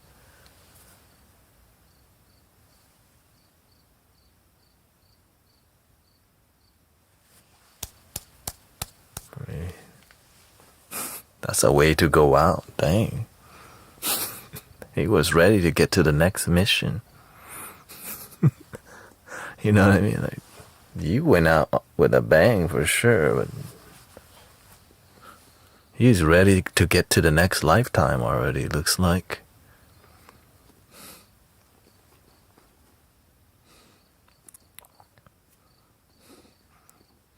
And then there's Thich Nhat Hanh, who passed away at the age of 99, transition. And, you know, he didn't want his ashes kept, but they know they were gonna break the rule that I request that if you keep my bone to put this message, I'm not in here. That's what I'm talking about. They know that that's not Zen, right? Zen non-attachment, but yet here comes his ashes. He's like, I know you're gonna keep my bone. I'm not in here. That's a real one.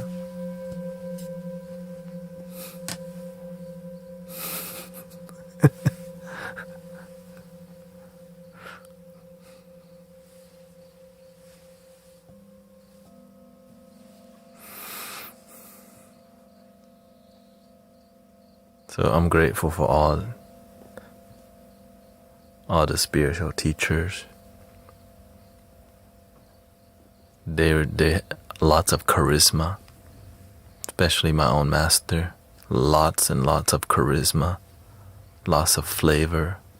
Let's just say it, lots of sass.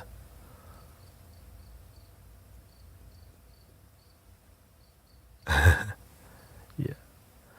Well, Thich Nhat Hanh brought Buddhism to the West in a strong way that's real, not romanticized, right? Because he was about the practice. A lot of Westerner romanticize Buddhism through movies, and he just go, all right, let's meditate. Meditate and mindfulness as you eat, walk.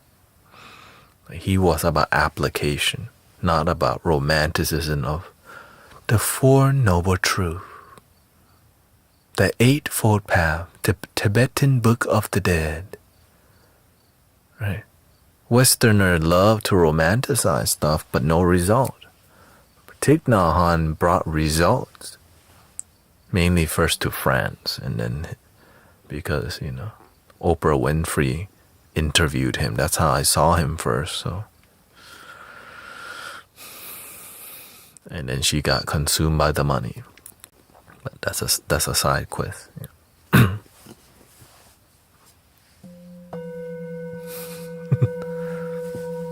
What?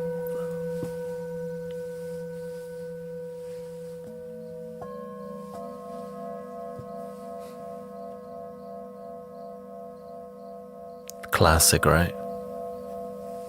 Surrounded by Zen master, and at the end, consumed by billionaire. Billion and million.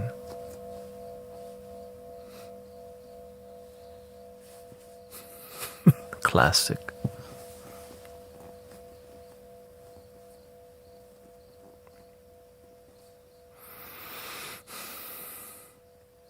But that's okay. That's her life. That's your life. Live the way you plant mango, you get mango. Apparently, she planted banana and wanted mango. Nope.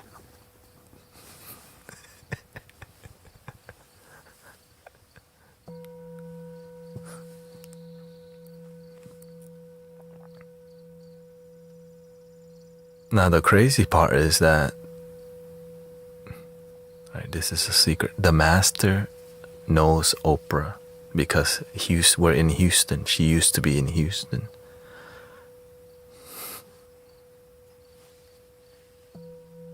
Right? Oprah was into Buddhist monks. Why do you think? But before, Oprah was more humble.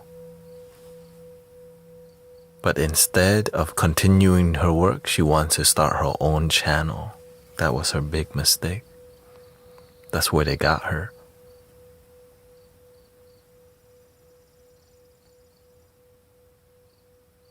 The own network was shutting down because she couldn't keep it, and then she sold like 90% or 95% of the own network because it made you look better. My network is working now. But you don't, right? What's the cost? You want more and more because we don't know how to have enough. The master said for her to just continue to stay humble with the Oprah show and keep serving humanity with what you're blessed with. Didn't want to do that. She wanted to be bigger than that.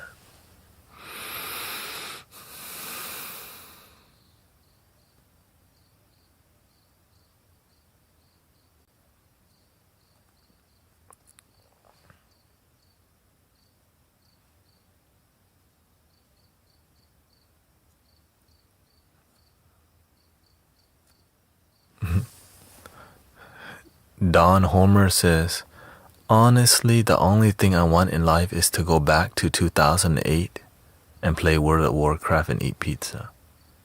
I mean, you could do that in 2026.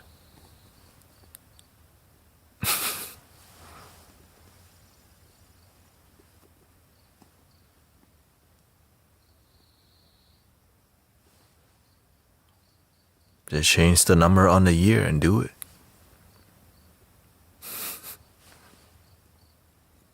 I can't. It's different.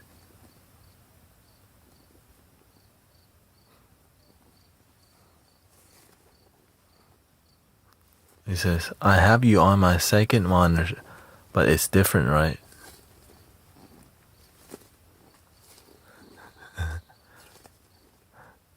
She followed John of God, yeah. The thing is, sometimes mystical figures don't know how to operate, and they always get corrupted by things. It's like, for example, let's say John of God really did a good job, but he didn't know how to manage it. What happened? You let all the manipulator, right? Because if what he did didn't work at all, it wouldn't have grown. But the issue is you forget to stay humble, and it leads to the wrong thing, and it became a tourist. Right? People at one point, people were taking tours to go to see John of God. I was like, John of God is a tourist attraction now? That's when I knew something was off already. What the? Not because it's not humble anymore. Something happened. And then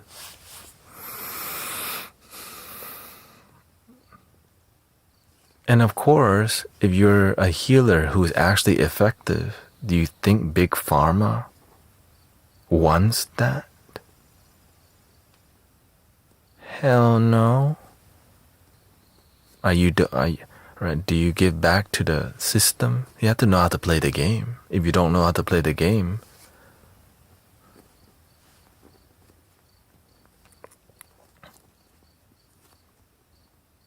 the system will come after you. So I get to learn from all these. But I'm grateful I followed the path of successful spiritual teachers who didn't get caught in controversy and everything they did crumble. I don't follow that. That's why you gotta be very selective. Some teachers, they only serve for 10 years on planet Earth, and some serve for 50 years. If you learn from a teacher who served short time, your service will reflect that too. Right? The way you do the work will reflect the teacher who didn't operate on the planet very long. Can't you create your own path and follow your absolutely. But the teachers help that happen faster. That's why there's teachers and everything. But a good student will pick a good teacher, and a bad student will pick a bad teacher. Which brings us to the end of the stream today. I don't know if I'll be streaming tomorrow during the morning.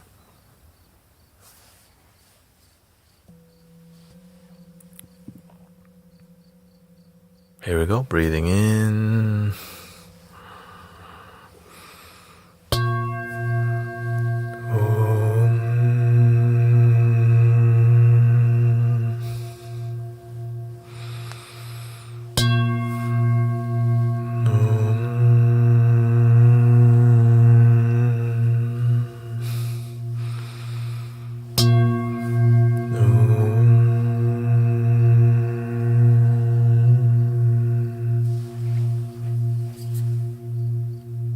Please love your damn self, por favor.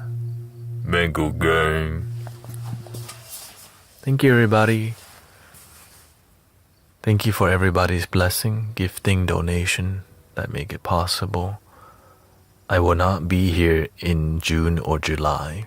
I'll be in Vietnam, so if you don't see me on, just remember I might be streaming on TikTok live, IRL. Hello, welcome to Vietnam. Anyways, thank you, everybody. Thank you, Cisse, thank you. Thank you, Sheila. Thank you, everybody. Thank you, Zen Diamond. Thank you, everybody.